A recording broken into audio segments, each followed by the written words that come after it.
Hello everyone, welcome to my academy NEET channel. जैसे कि मैंने स्टार्ट किया चैप्टर जिसका नाम है ऑर्गेनिजम्स एंड पॉपुलेशन। इस चैप्टर में हम लोग पॉपुलेशन वाला पार्ट पढ़ेंगे, जो कि ऑर्गेनिज्म वाला पार्ट डिलीट हो चुका है।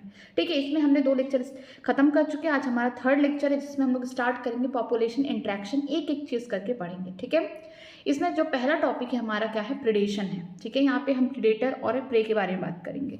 उससे पहले मैं आपको बता देना चाहती हूँ, अगर आप मेरे चैनल पे नए हैं तो प्लीज़ चैनल को सब्सक्राइब करिए। कोई भी प्रॉब्लम होती है आपको तो आप मुझसे कमेंट सेक्शन में पूछ सकते हैं, तो मैं उसका रिप्लाई वहीं पे आपको करूँगी। तो चलिए स्टार्ट करते हैं, प्रेडेशन के बारे में बात करते हैं। यहाँ पे क्या होता है, प्रेडेटर और प्रे की कहानी है। एक स्पीसीज का क्या होगा, फायदा होगा, दूसरे स्पीसीज का नुकसान होगा। तो हम यहाँ पे बोल सकते हैं जो प्रेडेशन है ये क्या है, एक का फायदा होगा, दूसरे का नुकसान। फायदा किसका होगा, जो यहाँ पे बोल सकते हैं प्रेडेटर है, जो शिकारी है, और किसका नुकसान हो रहा है, जो प्रे है। ठीक है, जिसका शिकार हो रहा है, जो खाना बन रहा है। तो चलिए स्टार्ट करते हैं। What would happen to all the energy fixed by autotrophic organism if community have no animals to eat the plant?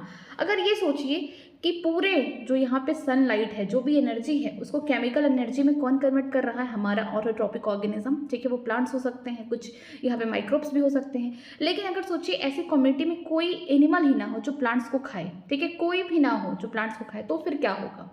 You can think of the predation as a nature's way of transferring to the higher trophic level the energy fixed by the plant। ठीक है, जो ये predation method है ना, इससे क्या होता है, जो प्रेडेटर होते हैं वो क्या करते हैं, अपने हायर ट्रॉपिक लेवल में क्या करते हैं, एनर्जी का ट्रांसफर करते हैं। मतलब अगर हम बात करते हैं एक पिरामिड के थ्रू, नीचे कौन होंगे, प्रोड्यूसर होंगे। प्रोड्यूसर कौन है, वो हरे भरे पौधे। ठीक है, जो क्या कर रहे हैं, सनलाइट को कन्वर्ट कर रहे हैं केमिकल एनर्जी में, खाना बना रहे हैं। इसके बाद हम बात करते हैं ऊपर कौन होगा, ऊपर इनको खाने वाले जो ऑर्गेनिज्म होंगे, मीन्स हर्बीवोर्स होंगे।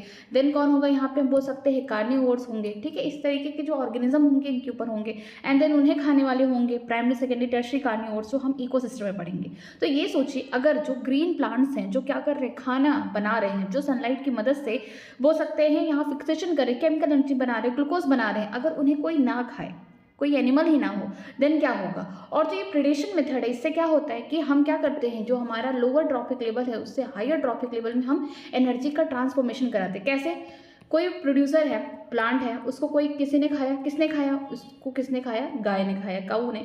काऊ को किसने खाया, हम बोल सकते हैं टाइगर खा सकता है। ठीक है, कार्निवोर से। अब टाइगर जब मर जाएगा उसे भी कोई खाएगा। बोल सकते हैं ये आगे क्या होता है, प्रेडेशन, जो ये बोल सकते हैं इंट्रैक्शन, इससे क्या होता है कि यहाँ पे एनर्जी का कंडक्शन हो रहा है। ठीक है, तो यहाँ पे बोल सकते हैं कि ये नेचर का खुद का दिया हुआ तोहफा है, जो क्या कर रहा है, हायर ट्रॉपिक लेवल में एनर्जी का यहाँ पे बोल सकते हैं ट्रांसफॉर्मेशन करा रहा है। जो कौन फिक्स किया है एनर्जी, ये प्लांट ने फिक्स किया है। When we think of a predator and prey, most probably it is tiger and deer that readily come in our mind, but sparrow eating any seed is no less as a predator। जब हम बोलते हैं शिकार और शिकारी का, हमारे दिमाग में फौरन एक आता है पिक्चर या इमेज आता है कि शिकार शिकारी का अगर ये कहानी होगा तो हम सोचते हैं प्रेडेटर कौन होगा, शिकारी कौन होगा, टाइगर होगा, और शिकार कौन बनेगा, डियर। मीन्स टाइगर क्या करेगा, अपने शिकारी को मार के खा जाएगा। हमारे दिमाग में ये आता है कि ये कहानी है प्रेडेशन में। लेकिन जो स्पैरो, जो बोल सकते हैं स्पैरो है, जो गौरैया है, ठीक है, जो बर्ड है, ये जो सीड खा रही है, ये भी किसी प्रेडेटर से कम नहीं है। ठीक है, although animal eating the plant are categorized separately as herbivores, they are a broad ecological context not very different from predator। बोला जा रहा है कि जितने भी एनिमल जो प्लांट्स को खाते हैं उन्हें हम क्या बोलते हैं, उन्हें हम बोलते हैं हर्बीवोर्स बोलते हैं, क्योंकि वो हरे भरे पौधे को खाते हैं।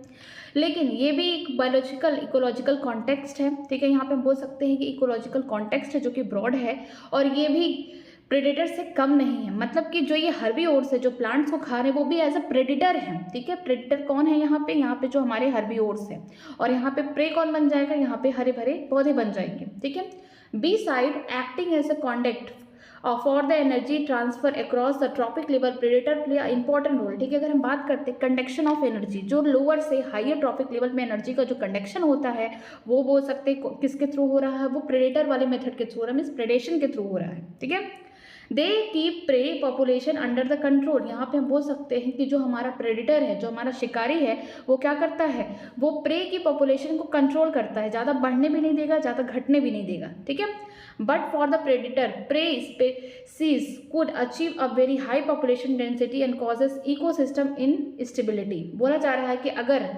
बात करते हैं प्रेडिटर की, अगर प्रे की स्पीसीज को कंट्रोल ना किया जाए, उनका स्पीसीज अगर बढ़ गया, फॉर एग्जांपल ऐसी एरिया जहाँ पे प्रेडिटर है ही नहीं, शिकारी है ही नहीं, और यहाँ पे प्रे घूम रहे हैं, उनकी पॉपुलेशन बढ़ती जाएगी। जब बढ़ती जाएगी उनकी पॉपुलेशन डेंसिटी, तो इससे क्या होगा, इकोसिस्टम में इनस्टेबिलिटी आएगी, ठीक है, क्योंकि रिसोर्सेज तो कम है। फॉर एग्जाम्पल किसी एरिया में मान लीजिए यहाँ पे डियर है, सिर्फ टाइगर लायन कोई भी नहीं है इनको खाने वाला, इनका प्रेडिटर, ठीक है, तो यहाँ पे रिसोर्सेज बस इतने हैं, लेकिन यही खा खा के ये क्या करेंगे, रिसोर्सेज को खत्म करेंगे, बट इनकी जो पॉपुलेशन डेंसिटी है वो तो बढ़ती जा रही है। फिर इसी रिसोर्स के लिए क्या होगा, इन्हीं के बीच में झगड़ा होने लगेगा, कंपटीशन होने लगेगा। अगर प्रेडिटर यहाँ होता तो कुछ इस जो स्पीसीज के जो एनिमल्स है, मतलब जो डियर है, इनको खा के खत्म करता, ठीक है, उनको कंट्रोल करने की कोशिश करता। तो यहाँ पे हम बोल सकते हैं जो प्रेडिशन मेथड है, इसमें जो प्रेडिटर होता है वो क्या करता है, स्पीसीज जो बोल सकते हैं प्रे की स्पीसीज हैं उनको कंट्रोल करके रखता है, ठीक है। अगर उनकी बोल सकते हैं पॉपुलेशन डेंसिटी बढ़ गई तो उससे क्या होगा, इकोसिस्टम में इंस्टेबिलिटी आ जाएगी।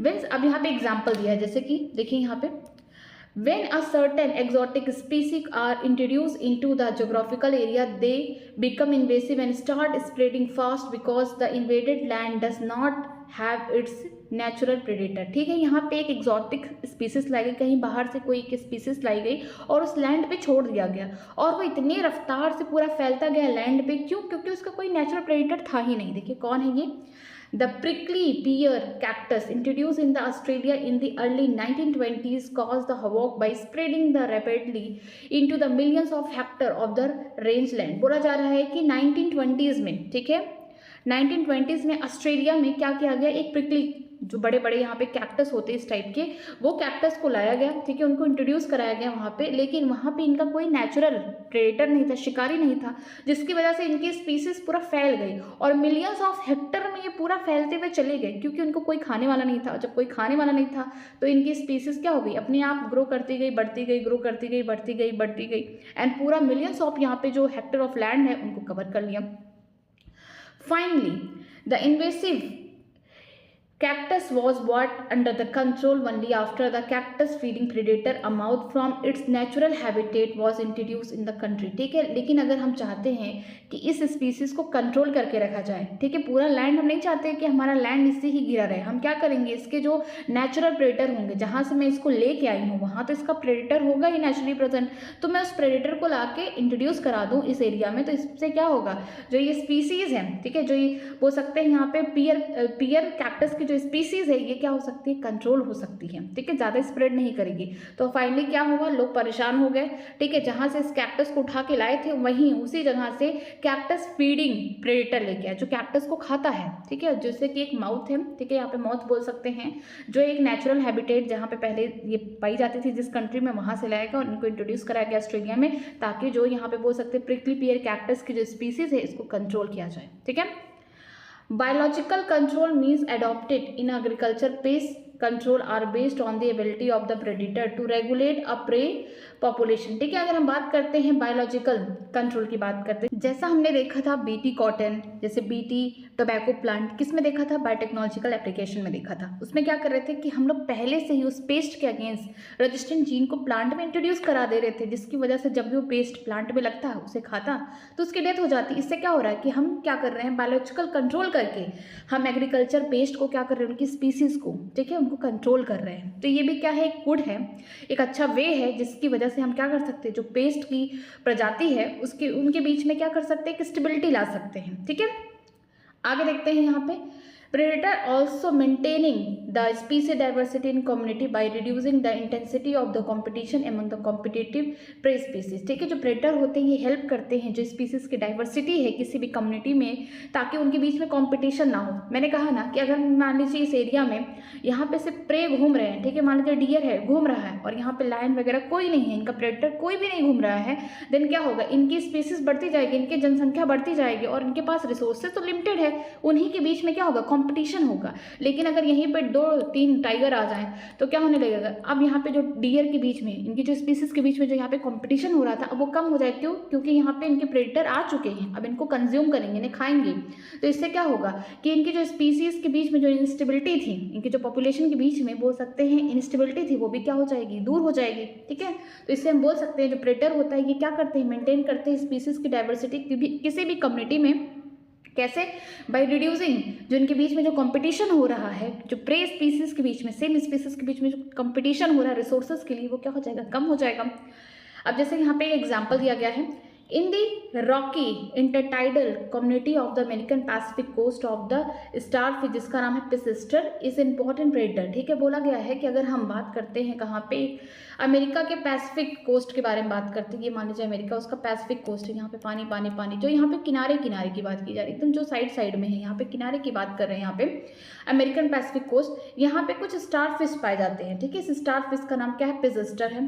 ठीक है, जो पिसास्टर है ये क्या है? ये प्रेडेटर है, ये क्या है? शिकारी है। ठीक है, in a field experiment when all the starfish were removed from the enclosed intertidal area, more than 10 species of invertebrate become extinct within a year because of interspecific competition। ठीक है, एक यहाँ पे क्या किया गया? यहाँ पे एक्सपेरिमेंट किया गया। ठीक है, यहाँ पे देखा गया कि जो यहाँ पे किनारा है, ठीक है, जो बोल सकते हैं यहाँ पे अमेरिकन पैसिफिक ओशन के जो किनारे, यहाँ पे कुछ पहले से प्रेडेटर प्रेजेंट थे। वो कौन थे? स्टारफिश थे, जिसका नाम है पिसिस्टर।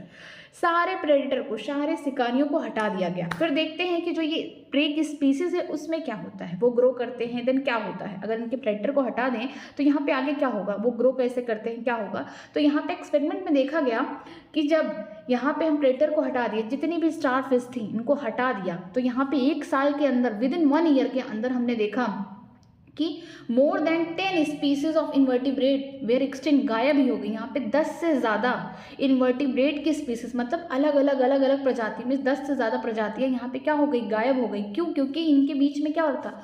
इंटर स्पेसिफिक कंपटीशन हो रहा था। इंटर स्पेसिफिक कंपटीशन का मतलब क्या होता है? एक स्पीसीज ए है, अलग स्पीसीज है, बी है, सी है, तो क्या हो रहा है? एक ही सेम रिसोर्सेज के लिए डिफरेंट स्पीसीज आके लड़ रही हैं। क्यों? क्योंकि इनका जो प्रेडेटर था, नेचुरल प्रेडेटर था, उनको हमने रिमूव कर दिया। एज एक्सपेरिमेंट कर रहे हैं हम उसको रिमूव कर दिए, तो देखने में मिला कि जो यहाँ पे जो प्रे हैं, ठीक है, जो प्रे की स्पीसीज हैं, ये एक दूसरे से ही कंपटीशन कर रही है रिसोर्सेज के लिए, जिसकी वजह से क्या हुआ? 1 साल के अंदर 10, मोर देन 10 यहाँ पे जो स्पीसीज थी इन्वर्टिब्रेट्स की, वो पूरी की पूरी विलुप्त हो गई, खत्म हो चुकी हैं। ठीक है, क्यों? क्योंकि इनके बीच में क्या हो रहा था? इंटर स्पेसिफिक कंपटीशन हो रहा था, मीन्स 2 डिफरेंट स्पीसीज के बीच में कंपटीशन होना। तो यहाँ पे ये देखा गया कि जो प्रेडेटर हैं वो बहुत ज़्यादा ज़रूरी होते हैं प्रे की स्पीसीज को मेंटेन करने के लिए। अगर हम प्रेडेटर को पूरा हटा दिए, जैसे कि यहाँ पे किया गया है अमेरिकन पैसिफिक कोस्ट पे, कि जितने भी स्टारफिश थे, जितने भी यहाँ पे प्रेडेटर थे, उसको हटा दिया गया, तो देखा गया कि 1 साल के अंदर, सिर्फ विद इन 1 ईयर, 1 साल के अंदर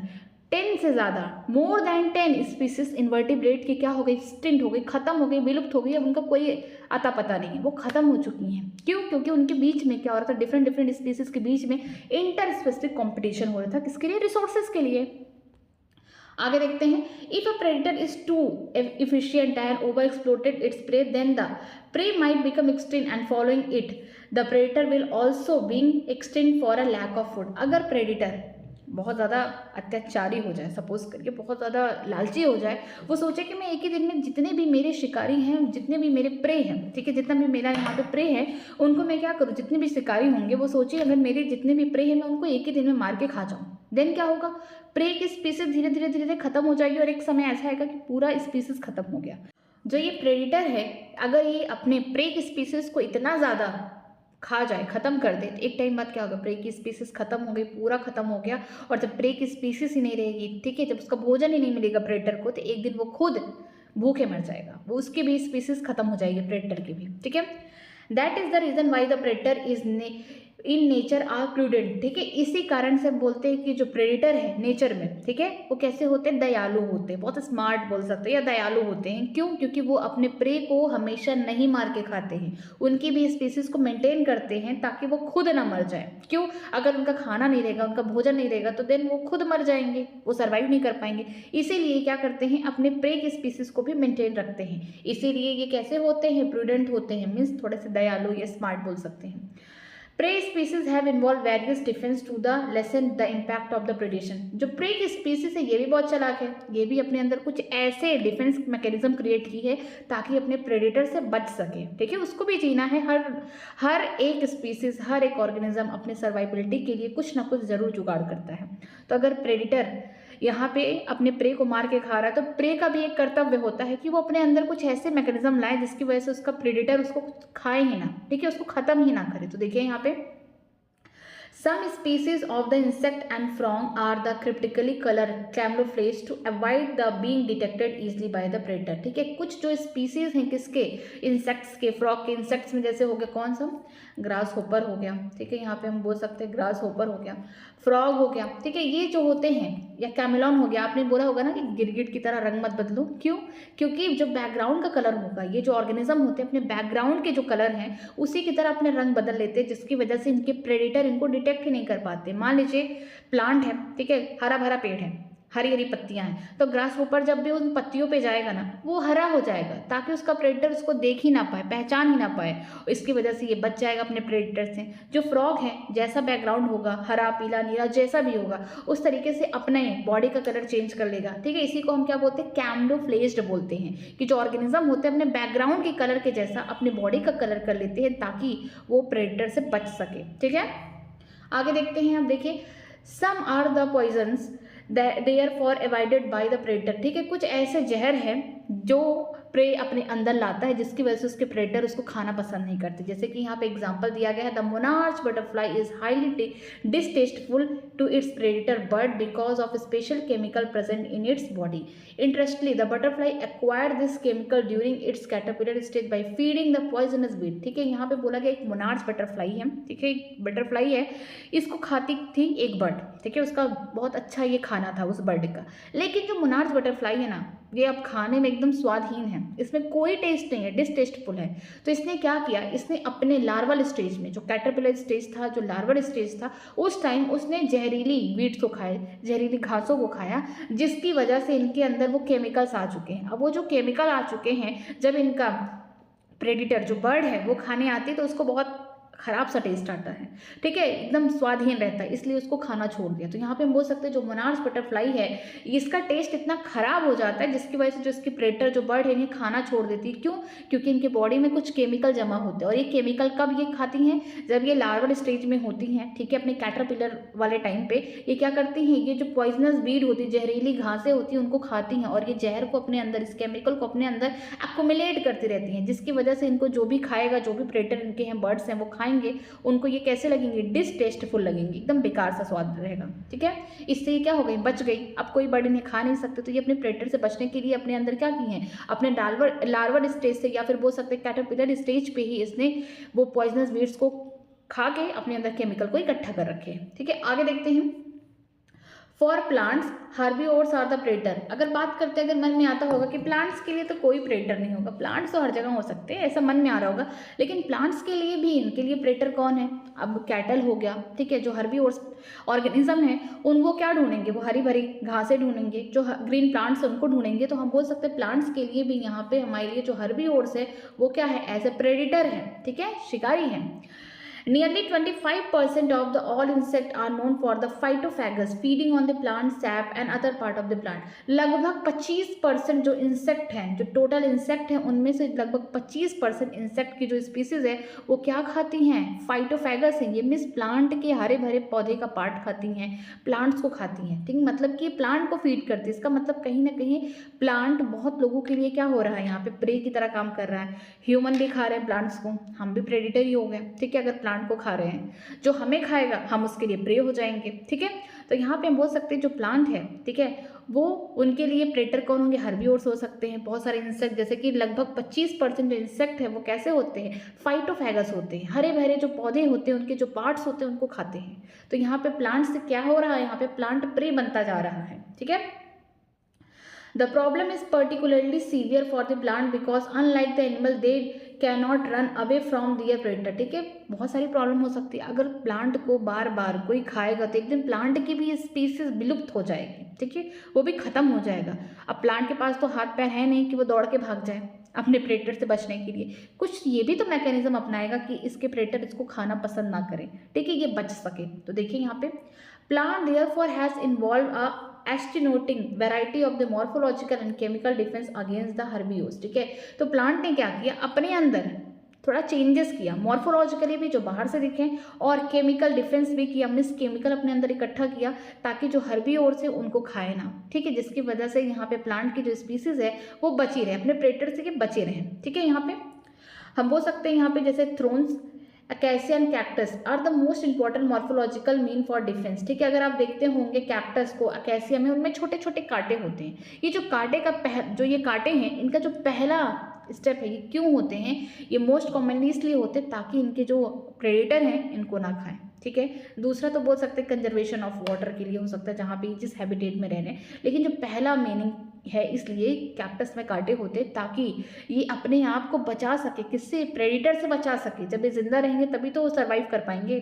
ठीक है, many plant produce and store the chemical that makes the herbivore sick when they are eaten and inhibit the feeding or the digestion, disturb its the reproduction or even kill it। ठीक है, बहुत सारे plant ने क्या किया है, कोई chemical को बनाते हैं और उसको स्टोर करके अपने बॉडी में रखे रहते हैं प्लांट में। ठीक है, और जब कोई हर्बिवोर्स उसे खाता है वो बीमार हो जाता है। ठीक है, या तो वो सही से खा नहीं पाएगा, ठीक है, चाहे उसका डाइजेशन खराब हो जाएगा, चाहे उसका रिप्रोडक्शन खराब हो जाएगा, इवन वो मर भी सकता है उन केमिकल्स को लेने के बाद।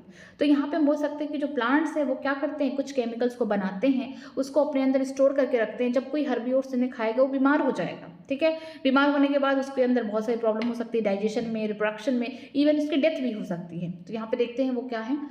You must have seen the weed Calotropis growing in abundant field. आप देखे होंगे कैलोट्रोपिस, जिसको हम बोलते हैं मदार का पेड़। ये क्या होता है, पूरे फील्ड में फैला होता है। आप इसको जब इसकी पत्ती तोड़ेंगे तो व्हाइट व्हाइट कलर का कुछ मिल्की लाइक, यहाँ पे बोल सकते हैं केमिकल निकलेगा, व्हाइट व्हाइट कलर का, हम बोल सकते हैं दूध के जैसा एक केमिकल निकलेगा। यही जो केमिकल है ना, जब कोई हर्बिवोर्स इनको फीड करता है, खाता है, उसके अंदर ये केमिकल जाके बाइंड करता है, उनको बीमार कर देता है। ठीक है, the plant produces a highly poisonous cardiac glycosidase and that's why you never see any cattle or goat browsing on these plant। ठीक है, जो प्लांट है ये अपने अंदर से बहुत ही जहरीला, बोल सकते हैं बहुत ही हाईली पॉइजनस यहाँ पे केमिकल निकालता है, जिसका नाम है कार्डिक ग्लाइकोसाइडेस। ठीक है, जिसकी वजह से ये जो केमिकल अगर कोई भी एनिमल या कोई भी हर्बिवोर्स खा लेता तो बीमार हो जाएगा, इवन उसकी डेथ हो जाएगी। तभी आपने कभी नहीं देखा होगा कि जो कैलोट्रोपिस है उसे कोई गोट, कोई कैटल, गाय भैंस, कोई बकरी या कोई भी ऑर्गेनिज्म उसे फीड नहीं कर रहा है। क्यों? क्योंकि ये जो केमिकल है ये दिल की बीमारी ला देता है उनमें। ठीक है, a wide variety of the chemical substance that we extract from the plant on a commercial scale is that is nicotine, caffeine, quinine, styrene, opium etc. are produced by them actually as a defense against the grazer and browser। ठीक है, जो बहुत सारे chemicals substance है जो plant से निकाले जाते हैं, जैसे निकोटीन हो गया, कैफीन हो गया, क्यूनिन हो गया, ओपियम हो गया, ये सारे जो केमिकल्स जो हम कॉमर्शली यूज़ करते हैं, बेच के पैसा कमाते हैं, ये जो केमिकल्स प्लांट से निकल रहे हैं, ये प्लांट से निकलने के लिए केमिकल पैसे के लिए नहीं थे कि हम पैसे बनाएं इससे, नहीं, उसके लिए नहीं थे। ये इसलिए थे कि प्लांट के अंदर, ताकि जो इनके प्रेडेटर हों, चाहे वो ग्रेजर हो, चाहे वो ब्राउजर हो, जो इनको खा रहे हैं, चर रहे हैं, ठीक है, वो इनको खाए और बीमार हो जाए। मीन्स उनके डिफेंस के लिए केमिकल्स प्लांट्स के अंदर बनते हैं, चाहे वो निकोटीन हो, कैफीन हो, क्विनिन हो, स्टेरिन हो या ओपियम हो, कोई भी केमिकल हो जो हम कॉमर्शली मार्केट में बेच रहे हैं, ये प्लांट इसीलिए अपने अंदर से निकालते हैं ताकि वो अपने आप को डिफेंस प्रोवाइड कर सके। किसके अगेंस्ट? ग्रेजर के अगेंस्ट और या फिर ब्राउजर के अगेंस्ट। यहाँ पे हमने देखा डिफरेंट टाइप के मैकेनिज्म थे जिससे क्या कर रहे थे कि प्रे अपने आप को बचाने की कोशिश कर रहे थे प्रे। तो यहाँ पे एक बार हम लोग फिर से देख लेते हैं मेन पॉइंट्स। पहली बात, जो प्रेडेशन है, कोई एक स्पीसीज को फायदा होगा, एक को घाटा। फायदा किसको होगा? प्रेडेटर को होगा। घाटा किसको होगा? प्रे को होगा। ठीक है, यहाँ पे हम बोल सकते हैं जो हमारे प्लांट्स हैं, ठीक है, इनके भी क्या होते हैं? प्रेडेटर होते हैं। हर्बिवोर्स जैसे हो गए जो हरे भरे पौधे खाते हैं, वो कैटल हो सकते हैं, इवन हम लोग भी हो सकते हैं जो हरी भरी, हम बोल सकते हैं साग सब्जी खाते हैं। ठीक है, तो यहाँ पे ये बोला गया है कि जो प्रेडेटर होते हैं ये क्या करते हैं? अपने लोअर ट्रॉफिक लेवल से हायर ट्रॉफिक लेवल में अपने एनर्जी का क्या कराते हैं? यहाँ पे ट्रांसफर कराने में हेल्प करते हैं और बहुत दयालु होते हैं। क्यों? क्योंकि ये जो प्रे के स्पीसीज है उन्हें कंट्रोल करते हैं। अगर जिस जगह पे प्रेडेटर नहीं प्रेजेंट होंगे नेचुरली, तो वो जो प्रे के स्पीसीज है पूरा फैल जाएगी। जैसे कि एग्जांपल हमने देखा था अर्ली 1920s में ऑस्ट्रेलिया में कि यहाँ पे प्रिकली पियर कैक्टस को ला के रख दिया गया एक जगह, ठीक है, छोड़ दिया गया और पूरा उसने मिलियन ऑफ हेक्टर में, बोल सकते हैं मिलियंस ऑफ हेक्टर जो लैंड है पूरा कवर कर लिया। क्यों? क्योंकि इसके कोई नेचुरल प्रेडेटर प्रेजेंट नहीं थे। फिर जहाँ से इस स्पीसीज को लाया गया, फिर वहाँ से देखा गया कि इसको खाने वाले प्रेडेटर कौन है, तो देखा गया कि जो एक प्रेडेटर है वो क्या है? मौत है। फिर उसको ला के इंट्रोड्यूस कराया गया ताकि जो ये जो स्पीसीज है, ठीक है, जो ये प्रे की स्पीसीज से कंट्रोल किया जाए। हम ये भी बोल सकते हैं कि बायोलॉजिकल कंट्रोल की मदद से हम क्या करते हैं? पेस्ट रेजिस्टेंट प्लांट बनाते हैं, जिससे हम क्या कर सकते हैं? जो हमारे प्रे हैं, ठीक है, जो हमारे पेस्ट हैं, ये क्या है? प्रे की तरह काम कर रहे हैं प्लांट के लिए, तो उनकी भी स्पीसीज को कंट्रोल किया जाए। जो प्रेडेटर होते हैं ये क्या कर सकते हैं, ये जो कंपटीशन होगा प्रे के बीच में, ठीक है, अगर हम सारे प्रेडेटर को हटा दें किसी एक जगह से और सब प्रे वहाँ पे प्रेजेंट है तो उनके बीच में क्या होगा, रिसोर्सेज के लिए कंपटीशन होगा। तो उस कंपटीशन को भी कौन कंट्रोल करता है, हमारा प्रेडेटर कंट्रोल करता है। एक यहाँ पे एक्सपेरिमेंट किया गया, ठीक है, कहाँ पे ये किया गया था, अमेरिकन पैसिफिक कोस्ट में, ठीक है, बोल सकते हैं रॉकी इंटरटाइडल कम्युनिटी थी, एकदम किनारे किनारे जो पानियाँ लगती हैं वहाँ पे क्या था, वहाँ पे प्रेडेटर कौन थी, एक स्टारफिश थी जिसका नाम है पेसेस्टर, ठीक है, उसको क्या किया गया, हटा दिया गया, जितने भी यहाँ पे प्रेडेटर थे, शिकारी थे, सबको हटा दिया गया। फिर देखा गया विद इन 1 ईयर, 1 साल के अंदर ही, ठीक है, जब सारे प्रेडेटर को हटाने के बाद 1 साल के अंदर ही देखा गया कि मोर देन 10 स्पीसीज इनवर्टिब्रेट के क्या हो गए, विलुप्त हो गई, खत्म हो चुकी हैं। क्यों? क्योंकि यहाँ पे दूसरे डिफरेंट स्पीसीज के बीच में सेम रिसोर्सेज के लिए क्या हो रहा है, यहाँ पे कंपटीशन हो रहा है। तो यहाँ पे बोल सकते हैं कि 1 साल के अंदर ही मोर देन 10 स्पीसीज जो इनवर्टिब्रेट्स के थे वो क्या हो गए, एक्सटेंड हो गया because of inter specific competition, ठीक है। हम बोल सकते हैं अगर प्रेडेटर ये सोचे, उसके मन में लालच आ जाए कि मैं एक ही दिन में अपने प्रे को खा जाऊँ, अगर ऐसा करने लगे तो एक समय बाद क्या होगा, जो प्रे की स्पीसीज होगी वो भी विलुप्त हो जाएगी, खत्म हो जाएगी। और ऐसे होते होते धीरे धीरे एक दिन क्या होगा, प्रेडेटर भी खत्म हो जाएगा। क्यों? क्योंकि जब उसे खाना नहीं मिलेगा तो वो खाना बिना ही मर जाएगा, ठीक है, तो उसकी भी स्पीसीज क्या हो जाएगी, खत्म हो जाएगी। इसीलिए प्रेडेटर को थोड़ा सा दयालु, थोड़ा सा स्मार्टली काम करना पड़ता है। उसको एक ही दिन में अपने प्रे को नहीं खाना है, उस प्रे के स्पीसीज को भी मेंटेन करना है, साथ में उसको थोड़ा थोड़ा फीड करना है ताकि वो भी जिंदा रहे और सामने वाली स्पीसीज भी कंट्रोल में रहे, ठीक है। हम बात करते हैं, अब प्रेडेटर तो इतना सब कुछ कर लिया, अब प्रे भी कुछ प्रेडेटर से बचने के लिए अपने अंदर कुछ चेंजेस लाएंगे। जैसे कि यहाँ पे बोला गया है कि पहला जो चेंज है, यहाँ पे बैकग्राउंड के कलर से ऑर्गेनिज्म क्या करते हैं, अपना बॉडी कलर सेम कर लेते हैं। मतलब हम बोल सकते हैं कि जिस बैकग्राउंड, जो पीछे बैकग्राउंड हरा भरा है, तो मैं अपना बॉडी का कलर हरा भरा कर लूंगी ताकि जो मेरा प्रेडेटर होगा मुझे देख नहीं सकेगा, ठीक है। तो इसको क्या बोलते हैं, इसको बोलते हैं कैमोफ्लेज, ठीक है। इसको कहाँ देखने को मिलता है, हम बोल सकते हैं इंसेक्ट में देखने को मिलता है एंड फ्रॉग में देखने को मिलता है। इससे क्या होगा, प्रेडेटर डिटेक्ट ही नहीं कर पाएगा, बैकग्राउंड का कलर और ऑर्गेनिज्म का कलर क्या हो जाएगा, सेम हो जाएगा, तो उसको समझ ही नहीं आएगा कि उसका यहाँ पे प्रे छिपा हुआ है। फिर देखते हैं एक मोनार्च बटरफ्लाई है, ठीक है, उसने क्या किया, अपने लार्वल स्टेज में, कैटरपिलर स्टेज में उसने क्या किया, कुछ पॉइजनस बीड्स को फीड किया, खाया, और उसमें से जो जहर आया उसको उसने क्या किया, अपने बॉडी में एक्यूमुलेट करके रख लिया, ठीक है। ये जो मोनार्च बटरफ्लाई है, इसके जो प्रेडेटर है, इसको जो खाती हैं वो बर्ड्स हैं, जब इसने ऐसा काम किया तो वो जो केमिकल इसके बॉडी में है, ठीक है, जब कोई इसको प्रेडेटर इसको खाने आएगी तो उसको बहुत ही खराब टेस्ट लगेगा। तो इसकी वजह से क्या हुआ, जो मोनार्च बटरफ्लाई है ये बच गई, क्योंकि इसके प्रेडेटर कोई पसंद ही नहीं है खाने में। देन हम देखते हैं प्लांट के लिए हर्बीवोर्स भी प्रेडेटर हैं, और नियरली 25% जितने इंसेक्ट पाए जाते हैं फाइटोफैगस, वो भी क्या है, इनके लिए प्रेडेटर की तरह काम करते हैं, ठीक है। हम बोल सकते हैं कि प्लांट के पास हाथ पैर नहीं है, वो दौड़ नहीं सकता, अपने आप को छिपा नहीं सकता अपने प्रेडेटर से, तो कुछ तो ऐसा चेंज लाएगा अपने अंदर ताकि वो अपने प्रेडेटर से बच सके, ठीक है, अपनी स्पीसीज को आगे बढ़ाए। तो वो क्या करता है, कुछ मॉर्फोलॉजिकल, कुछ केमिकल सब्सटेंस को बनाता है ताकि वो डिफेंस पा सके, किससे, प्रेडेटर से। जैसे कि यहाँ पे पहला बोला गया है कि मॉर्फोलॉजिकल चेंज देखा गया है, जैसे यहाँ पे अकेसिया हो गया, कैक्टस हो गया, इनके ऊपर छोटे छोटे कांटे होते हैं। क्यों होते हैं, क्योंकि इनकी लीफ ने स्पाइंस में अपने आप को क्या किया है, चेंज कर लिया, मॉडिफाई कर लिया, चेंज कर लिया। क्यों? क्योंकि पहला इनका प्राइमरी रोल इसलिए है कि ये अपने पहले तो प्रेडेटर से बच सके, ठीक है, जो इनको खा पी रहे हैं उनसे बच सके। दूसरा बोल सकते हैं कि कंजर्वेशन ऑफ वाटर, पानी को बचाने के लिए, पानी का जो लॉस हो रहा है उसको बचाने के लिए, ठीक है। फिर देखते हैं कि कुछ प्लांट्स ऐसे होते हैं जो केमिकल्स को बनाते हैं और अपने अंदर स्टोर करते हैं। जैसे एग्जांपल दिया गया है कैलोट्रोपिस, ठीक है। ये जो कैलोट्रोपिस है, ठीक है, ये बहुत अबेंडेंट, बहुत ज़्यादा अगर खुला एरिया है तो वहाँ पे ये फैलता हुआ चला जाएगा। क्यों?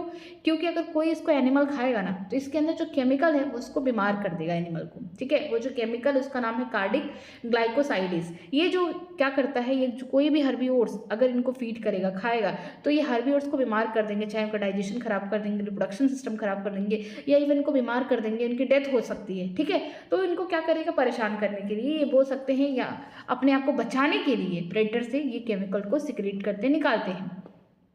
देन हम देखते हैं बहुत सारे केमिकल्स या बहुत सारे केमिकल सब्सटेंस हम कहाँ से ऑब्टेन करते हैं, प्लांट से, जो कि कॉमर्शियली हम बेचते हैं, ठीक है। अफीम हो गया, निकोटीन हो गया, कैफीन हो गया, ठीक है, क्विनिन हो गया, सारे बहुत सारे केमिकल्स को हम बेचते हैं। बट प्लांट इसको इसलिए अपने अंदर से निकालते हैं ताकि वो डिफेंस पा सके, किसके अगेंस्ट, जो ग्रेजर हैं, जो इनको खा रहे हैं, जो चर रहे हैं, ठीक है, जो ब्राउजर हैं उनके अगेंस्ट, ठीक है। आगे देखते हैं कंपटीशन। कंपटीशन में क्या होता है, दोनों को घाटा होगा, किसी को फायदा नहीं होगा, किसी स्पीसीज को फायदा नहीं होगा, दोनों को घाटा होगा। तो चलिए देखते हैं कंपटीशन। यहाँ पे दोनों ही स्पीसीज क्या होंगे, दोनों ही सफर करने वाली हैं। When Darwin spoke the struggle of the existence and survival of the fittest in nature, he convinced that the interspecific competition is potent force in organic evolution, ठीक है। जब डार्विन कहते हैं कि जो सबसे फिटेस्ट होगा, ठीक है, जो सबसे ज़्यादा अपने आप को स्ट्रगल करके अडॉप्ट करके अपने सर्वाइबिलिटी बढ़ा लेगा नेचर में, वही क्या है, नेचुरल सिलेक्शन के द्वारा नेचर से सेलेक्ट हुआ है। मीन्स डार्विन कहते हैं कि हर एक स्पीसीज को क्या करना है, अपने एग्जिस्टेंस के लिए, अपने सर्वाइबिलिटी के लिए उसको लड़ना है नेचर में, ठीक है। और जो सबसे फिटेस्ट होगा वही क्या होगा, नेचर के द्वारा सिलेक्टेड होगा। फिटेस्ट का मतलब ये है कि ऐसे स्पीसीज जो अपने आप को क्या कर सके, उस इन्वायरमेंट में अडॉप्ट कर सके और अपने जैसे ढेर सारे प्रोजेनी बनाए, ठीक है, वही स्पीसीज या वही पॉपुलेशन रहेगी। तो यहाँ पे डार्विन कहते हैं कि ऑर्गेनिक इवोल्यूशन के लिए सबसे ज़्यादा क्या ज़रूरी है, inter specific competition. Inter specific competition का मतलब कि सेम रिसोर्स के लिए क्लोजली रिलेटेड स्पीसीज क्या कर रहे हैं, लड़ रहे हैं, ठीक है। जो इसमें जीत जाएगा उसी की स्पीसीज आगे बढ़ेगी, उसी की पॉपुलेशन आगे बढ़ेगी एंड वही रिप्रोड्यूस करेगा और वहीं से इवोल्यूशन होना स्टार्ट हो जाएगा। इट इज जनरली, अब आगे देखते हैं यहाँ पे, believe that competition occur when closely related species compete for the same resources that is limiting, but this is not entirely true. Darwin की बात तो हद तक सही थी बट हमेशा सही नहीं थी, ठीक है। क्यों कि हम बोल सकते हैं कि जनरली ऐसा हम सोचते हैं, ऐसा हम मानते हैं कि जो कॉम्पिटिशन होगा किसी क्लोजली रिलेटेड, जो आसपास की स्पीसीज होंगी वो कॉम्पिटिट अगर कर रही है सेम रिसोर्स के लिए, जब वो बहुत ही लिमिटेड है, ठीक है, अनलिमिटेड नहीं है। जब लिमिटेड रिसोर्स है तो क्या पता कि दो क्लोजली रिलेटेड सिमिलर स्पीसीज क्या करे, उस रिसोर्स के लिए कंपटीशन कर रही है, ठीक है। ये हर बार ट्रू नहीं हो सकता है। फर्स्टली देखिए इसका रीजन दिया गया है, totally unrelated species could also compete for the same resource. कभी कभी ये भी देखने को मिला है कि यहाँ पे जो एकदम अलग अलग डिफरेंट स्पीसीज हैं, कोई संबंध नहीं है दूर दूर तक, अनरिलेटेड स्पीसीज हैं, ठीक है, ये भी क्या कर सकती है, एक सेम रिसोर्स के लिए लड़ सकती हैं, एक दूसरे से कॉम्पिटिशन कर सकती हैं। आगे देखते हैं, for instant in some shallow South American lake the visiting flamingo and the resident fish, ठीक है, compete for their common for that जो प्लैंकटन इन द लेक, ठीक है। बोला गया है कि एक ही जगह पे, ठीक है, अमेरिकन की लेक है, अमेरिका की एक लेक है, ठीक है, वहाँ पे साउथ अमेरिका की यहाँ पे बोल सकते हैं एक लेक है, वहाँ पे फ्लेमिंगो बर्ड है जो आती है वहाँ पे घूमने, ठीक है, वो फ्लेमिंगो आती है वहाँ पे घूमने, लेकिन उस पानी उस लेक के अंदर वहाँ पे कोई फिश तो रहता होगा, जो वहाँ के निवासी होंगे, जो मछलियाँ होंगी वो क्या खाती होंगी, जो प्लैंकटन खाती होंगी, लेकिन फ्लेमिंगो कहीं और से आके जो प्लैंकटन खा रहा है, मतलब कि यहाँ पे दो अनरिलेटेड स्पीसीज है, बर्ड है दूसरी फिश है, यहाँ पे बोल सकते हैं कि दोनों एक ही यहाँ पे कॉमन फूड जो प्लैंकटन के लिए लड़ रहे हैं। तो यहाँ पे बोल सकते हैं कि जो अनरिलेटेड स्पीसीज हैं, जो बिल्कुल अलग अलग है, बहुत दूर दूर की स्पीशीज है, कोई इनका संबंध नहीं है, ये भी क्या करे, कॉमन रिसोर्स के लिए बोल सकते हैं, कॉमन फूड के लिए लड़ रही हैं। तो यहाँ पे हम बोल सकते हैं साउथ अमेरिका की यहाँ पे एक झील है जिसमें फ्लेमिंगो कहीं दूर से बढ़ के आ रही है, और जो वहाँ की बोल सकते हैं जो झील के अंदर जो वहाँ पे फिशेज है उनका जो खाना है, जो प्लैंकटन, उनसे क्या कर रही है, कॉम्पिटिशन कर रही है जो प्लैंकटन के लिए। सेकेंडली क्या है, दूसरा रीजन ये हो सकता है, resources is not being limiting for the competition to occur in interference competition the feeding efficiency of one species might be reduced due to the interfering and inhibitory presence of the other even if the resource food and space are abundant. बोला जा रहा है कि जरूरी नहीं है कि हर बार जो डार्विन कह रहे हैं, डार्विन की बातों को यहाँ पे गलत प्रूफ किया जा रहा है कि डार्विन कहते हैं कि जब रिसोर्सेज लिमिटेड होते हैं तो जो यहाँ पे क्लोजली रिलेटेड स्पीसीज होती है ना, वो क्या करती है, कंपटीशन करती है। ये हर बार सही नहीं हो सकता। पहले हमने देखा कि अनरिलेटेड स्पीसीज भी क्या कर सकती हैं, सेम रिसोर्सेज के लिए लड़ाई कर सकती है, कंपटीशन कर सकती हैं। दूसरा यहाँ पे बोला गया है, दूसरा रीजन दिया गया है कि जो रिसोर्सेज है जरूरी नहीं है कि वो लिमिटेड हो, यहाँ पे अनलिमिटेड, जब रिसोर्सेज अनलिमिटेड भी होती हैं तब भी यहाँ पे क्या होगा, जो फीडिंग इफिशियंसी होगा किसी एक स्पीसीज का कम होगा, दूसरे का ज्यादा होगा, फीडिंग इफिशियंसी, खाने की इफिशियंसी, इससे भी क्या होगा, कॉम्पिटिशन होगा दूसरे के बीच में, ठीक है, खाने के लिए, फूड के लिए, स्पेस के लिए। तो यहाँ पे रिसोर्सेज अनलिमिटेड होने के बावजूद भी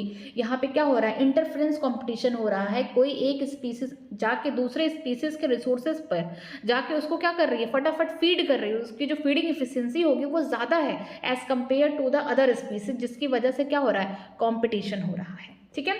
Therefore, competition is best defined as a process in which the fitness of one species measured in terms of its R intrinsic rate of increase is significantly lower in presence of other species। अगर हमें competition को बताना है, ठीक है, तो हम इसको बेस्ट डिफाइन कर सकते हैं fitness of one species. Fitness का मतलब जिसकी R वैल्यू ज़्यादा है, इंट्रेंसिक रेट ऑफ इंक्रीज की वैल्यू ज़्यादा है, ठीक है, जिसका बर्थ रेट माइनस R का मतलब क्या था, हम पहले ही पढ़ चुके हैं, R इक्वल टू क्या था, B माइनस डी, B क्या है, birth rate minus death rate, ठीक है, जिसकी इंट्रेंसिक रेट ऑफ जो यहाँ पे बोल सकते हैं इंक्रीज ज़्यादा है, ठीक है।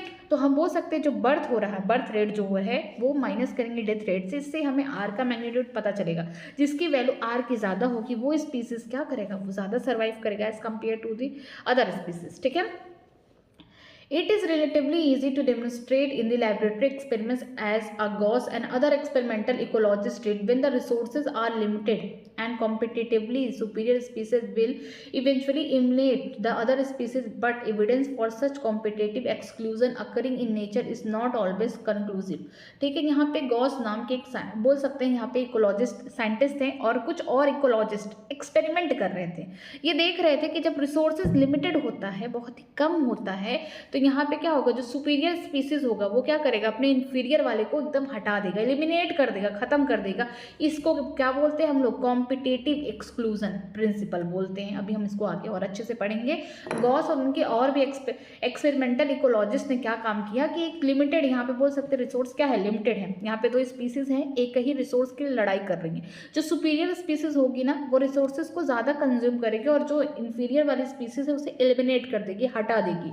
तो इससे क्या होगा, जो इन्फीरियर वाले स्पीसीज होंगे वो खत्म होते जाएंगे और जो सुपीरियर वाली स्पीसीज है वो ग्रो होते हुए जाएंगी। तो ये दिखा रहा है कि ये एविडेंस है किसका, कॉम्पिटेटिव एक्सक्लूजन का, कि कॉम्पिटिशन में जो सुपीरियर वाला होता है वो आगे बढ़ता जाता है, जो इन्फीरियर होता है वो कहीं ना कहीं खेल से बाहर निकल जाता है। लेकिन ये हर बार सही नहीं होता है नेचर में, ठीक है। स्ट्रॉन्ग एंड परसेसिव बोला गया है कि strong and persuasive circumstantial evidence does not exist, however in some cases. कुछ और बातें हैं जो इन बातों को गलत साबित करने के लिए कि बहुत सारे केस में ऐसा होता है कि हर बार कॉम्पिटेटिव एक्सक्लूजन प्रिंसिपल नहीं लग पाता, ठीक है। अब यहाँ पे जैसे देख सकते हैं एग्जाम्पल दिया गया है, the abundant tortoise in Galapagos Island become extinct within a decade after the goat were introduced on the island, apparently due to the greater efficiency, browsing efficiency of the goat। ठीक है, बोला गया है कि Galapagos island जहाँ पे Darwin गए भी थे, याद होगा, ठीक है। जो गैलापागोस आइलैंड है यहाँ पे अबेंडन, यहाँ पे बहुत सारे टोटोटाइज थे, बड़े बड़े, ठीक है, बहुत ज़्यादा कछुआ थे, ठीक है। यहाँ पे जो रिसोर्सेज है वो भी अनलिमिटेड था, ऐसा भी नहीं था कि रिसोर्सेज बहुत लिमिटेड, यहाँ पे रिसोर्सेज भी अनलिमिटेड था। लेकिन क्या हुआ, वहाँ पे हमने गोट को इंट्रोड्यूस करा दिया। जो गोट है उसके पास उस आइलैंड पे उसकी जो ब्राउजिंग एफिशिएंसी थी, चरने की जो एफिशिएंसी थी घास को, वो क्या था, बहुत ज़्यादा था एज कम्पेयर टू द टोटोटाइज। इससे भी क्या हुआ कि देखा गया कि 10 साल के अंदर ही, रिसोर्सेज अनलिमिटेड होने के बाद भी क्या हुआ, 10 साल के अंदर ही सारे जो टोटोटाइज थे वो क्या हो गए, एक्सटेंड हो गए, ख़त्म हो गए, ठीक है। वो उनकी जो पॉपुलेशन डेंसिटी थी बहुत कम हो गई, ख़त्म होने की कगार पे आ गई। तो यहाँ पे हम बोल सकते हैं कि जो अबेंडेंट टोटोटाइज थे गैलापागोस आइलैंड पे,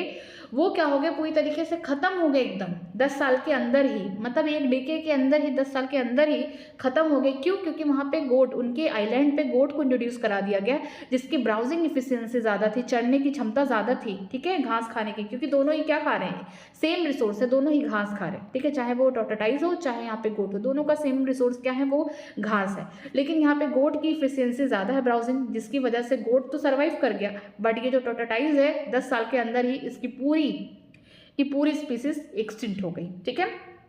Another evidence for the occurrence of the competition in nature comes from what is called competitive release, ठीक है। कॉम्पिटेटिव रिलीज का मतलब क्या है कि क्लास में अगर कोई टॉप कर रहा है, फॉर एग्जाम्पल लगातार कई सालों से टॉप करता हुआ आ रहा है, अचानक से वो कहीं और चला गया, किसी और स्कूल में चला गया, कहीं और एडमिशन हो गया, जो सेकंड थर्ड आ रहे थे इनकी प्रोबेबिलिटी ज़्यादा है टॉप करने की, क्यों, जिससे टक्कर थी, जो सबसे ज़्यादा सुपीरियर था, जो सबसे ज़्यादा पढ़ने में तेज था, अब तो वो चला गया, अब तो कोई चिंता ही नहीं है, अब तो कंपटीशन ज़्यादा रहा ही नहीं। तो ये क्या है, कॉम्पिटेटिव रिलीज है। अगर हम क्या करें, जो सुपीरियर स्पीसीज हैं, जो कंपटीशन में जीत रही है, अगर उसको हटा दें, देन क्या होगा, इन्फीरियर वाले भी अपने आप को ग्रो करना स्टार्ट कर देंगे, ठीक है। तो यहाँ पे बोलते हैं जो कॉम्पिटेटिव रिलीज है, इसमें क्या होगा, नेचर में ये भी होता है कि जो सबसे ज़्यादा कॉम्पिटिशन में सुपीरियर है, अगर हम उसको एलिमिनेट कर दें, उसे हटा दें, तो जो इन्फीरियर वाले हैं वो भी कहीं ना कहीं अपने आप को ग्रो करेंगे, कहीं ना कहीं वो सुपीरियर बन जाएंगे। तो यहाँ पे देखते हैं, a species whose distribution is restricted to the small geographical area because of the presence of the competitively superior species is found to expand its distributional range dramatically when the competitive species is experimentally removed। बोला गया है कि एक species है किसी small geographical area में जहाँ पे कंपटीशन था, जो कंपटीशन करने वाली जो सुपीरियर स्पीसीज थी उसको हटा दिया गया, ठीक है। उस जो कंपटीशन करने वाली जो कॉम्पिटिटिवली सुपीरियर स्पीसीज थी उसको क्या किया गया, रिमूव कर दिया गया उस एक्सपेरिमेंट में, ठीक है। तो अब क्या होगा, जो इन्फीरियर वाली स्पीसीज है उनका क्या होगा, ये कौन कर रहा है, देखिए ये कौन कर रहे हैं, ये कर रहे हैं कोनस एलिगेंट फील्ड एक्सपेरिमेंट, ये कर रहे हैं, ठीक है। ये जो एक्सपेरिमेंट है ना, ये बोल सकते हैं कॉम्पिटिटिव रिलीज का एक्सपेरिमेंट कौन कर रहा है, कोनल एलिगेंट फील्ड एक्सपेरिमेंट कर रहे हैं। ये बता रहे हैं कि अगर हम सुपीरियर स्पीसीज जो सुपीरियर वाली है, ठीक है, जो कंपटीशन में सुपीरियर है, अगर उसको हटा दे तो इन्फीरियर वाली क्या करेंगे, धीरे धीरे ग्रो करना स्टार्ट करेंगी। मीन्स से क्या हो रहा है, कॉम्पिटेटिव रिलीज हो रहा है, थोड़ा सा उनको आराम दिया जा रहा है, ठीक है।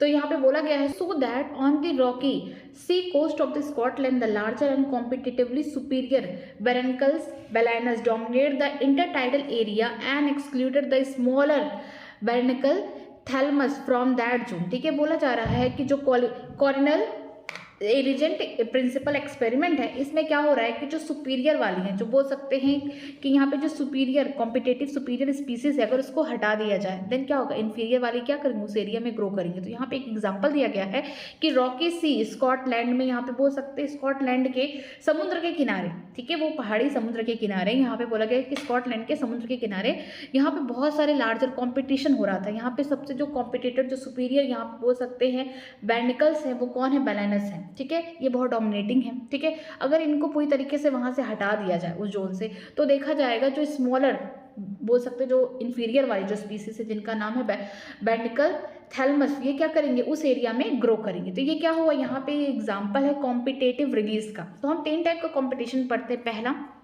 कि यहाँ पे जो अनरिलेटेड स्पीसीज हैं वो भी क्या कर रहे हैं, सेम रिसोर्सेज के लिए लड़ रहे हैं, ठीक है। जैसा कि हमने देखा फ्लेमिंगो में, और यहाँ पे जो बोल सकते हैं कि जो रेसिडेंट फिश थी वहाँ पे, ठीक है, वो क्या कर रहे हैं, सेम रिसोर्स के लड़ रहे हैं जो प्लैंकटन के लिए। देन हमने देखा जो अनरिलेटेड स्पीसीज है जिनका कोई बोल सकते हैं यहाँ पे कोई रिश्ता नहीं है, वो लड़ रहे हैं। देन जब अनलिमिटेड यहाँ पे रिसोर्सेज होगा तब भी लड़ाई होगी। अब क्या होगा, जब हम कॉम्पिटेटिव रिलीज कर रहे हैं, यहाँ पे भी क्या हो रहा है, देखने को मिल रहा है कि जब कॉम्पिटेटिव रिलीज करेंगे, जो सुपीरियर कॉम्पिटेटिव स्पीसीज होगी जब उसको हटाएंगे तो जो इन्फीरियर वाली होगी वो भी धीरे धीरे क्या करेगी, अपने आप को ग्रो करेगी। इसका बेस्ट एग्जांपल जैसे देखे थे बार्निकल बैलाइनस, इसको हटा दिया गया तो यहाँ पे जो बोल सकते हैं बैर्निकल, यहाँ पे कैल्थमस, ये क्या कर रहे थे, सर्वाइव कर रहे थे। In general the herbivores and plant appear to more adversely affected by competition than carnivores. बहुत इंपॉर्टेंट लाइन है, नीट में यहाँ से क्वेश्चन आया था कि जनरली हम सोचते हैं कि कार्निवोर्स बेचारे बहुत अफेक्ट होते हैं कॉम्पिटिशन से, बट ऐसा नहीं होता। जो हर्बिवोर्स होते हैं, जो प्लांट्स होते हैं, ठीक है,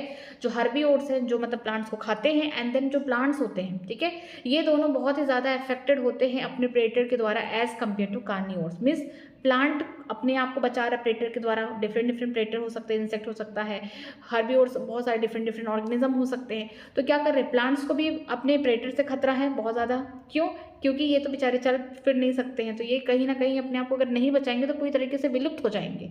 और जो हर्बिवोर्स है, जो प्लांट्स को खा रहा है, इनके लिए भी कॉम्पिटिशन है, ठीक है। यहाँ पे भी क्या हो रहा है कि इन दोनों को बहुत ज़्यादा एडवर्सली इफेक्ट इन पे ज़्यादा पड़ेगा एज कम्पेयर टू कार्निवोर्स, ठीक है। आगे देखते हैं गॉस कॉम्पिटेटिव एक्सक्लूजन प्रिंसिपल, ठीक है। जो गॉस कहते हैं कि जो सुपीरियर स्पीसीज होगी इन्फीरियर वाले को हटा देगी। Miss state that the two closely related species competing for the same resource cannot coexist infinitely and competitively inferior one will be eliminated eventually. बोला जा रहा है कि जो गॉस कॉम्पिटेटिव एक्सक्लूजन प्रिंसिपल है, गॉस कहते हैं कि जब दो क्लोजली रिलेटेड स्पीसीज अगर कॉम्पिटिट कर रही है सेम रिसोर्स के लिए, ठीक है, दो यहाँ पे बोल सकते हैं क्लोजली रिलेटेड स्पीसीज सेम यहाँ पे रिसोर्स के लड़ रही है, ठीक है, दोनों एक साथ रह नहीं सकते हैं। इनमें क्या होगा, जो इन्फीरियर वाली स्पीसीज होगी, जो कंपटीशन में पीछे है, इन्फीरियर वाली है, वो पूरी तरीके से एलिमिनेट हो जाएगी, पूरी तरीके से हट जाएगी। This may be true if the resource are limited. ये बात तभी सही होगी जब रिसोर्सेज क्या होंगे, लिमिटेड होंगे, ठीक है, बट नॉट अदरवाइज। इसके बाद ये कभी सही नहीं होगा। More recent study do not support such gross generalisation about competition, ठीक है। जो आज की स्टडीज़ है इस बात को बहुत ही कम कंसीडर करती है कि इस बात में सच्चाई है। While they do not rule out the occurrence of the interspecific competition in nature, they point out that the species facing competition might involve mechanism that promote coexistence rather than the exclusion, ठीक है। इसके अलावा ये बात बोलते हैं कि आज की जो स्पीसीज है, जो इंटर स्पेसिफिक कॉम्पिटिशन हो रहा है दो डिफरेंट स्पीसीज में सेम रिसोर्सेज के लिए, अब उन्होंने क्या किया, कुछ मैकेनिज्म को इवॉल्व किया है, दूसरा तरीका अपनाया है, जिसकी वजह से ये जो एक्सक्लूजन प्रिंसिपल है उसको ना प्रमोट करके को एग्जिस्टेंट मतलब साथ साथ रहे और जो रिसोर्स है उसे बंटवारा करके खाएं, मीन्स बंटवारा कर ले उसमें। तो इससे क्या होगा, दोनों ही स्पीसीज या जितने भी स्पीसीज वहाँ होंगे दोनों सब के सब सर्वाइव कर जाएंगे। लेकिन एक्सक्लूजन प्रिंसिपल पे क्या होगा, कोई एक स्पीसीज हमेशा के लिए खत्म होने वाली है और कोई हमेशा के लिए यहाँ पे क्या होगा, सर्वाइव करेगा।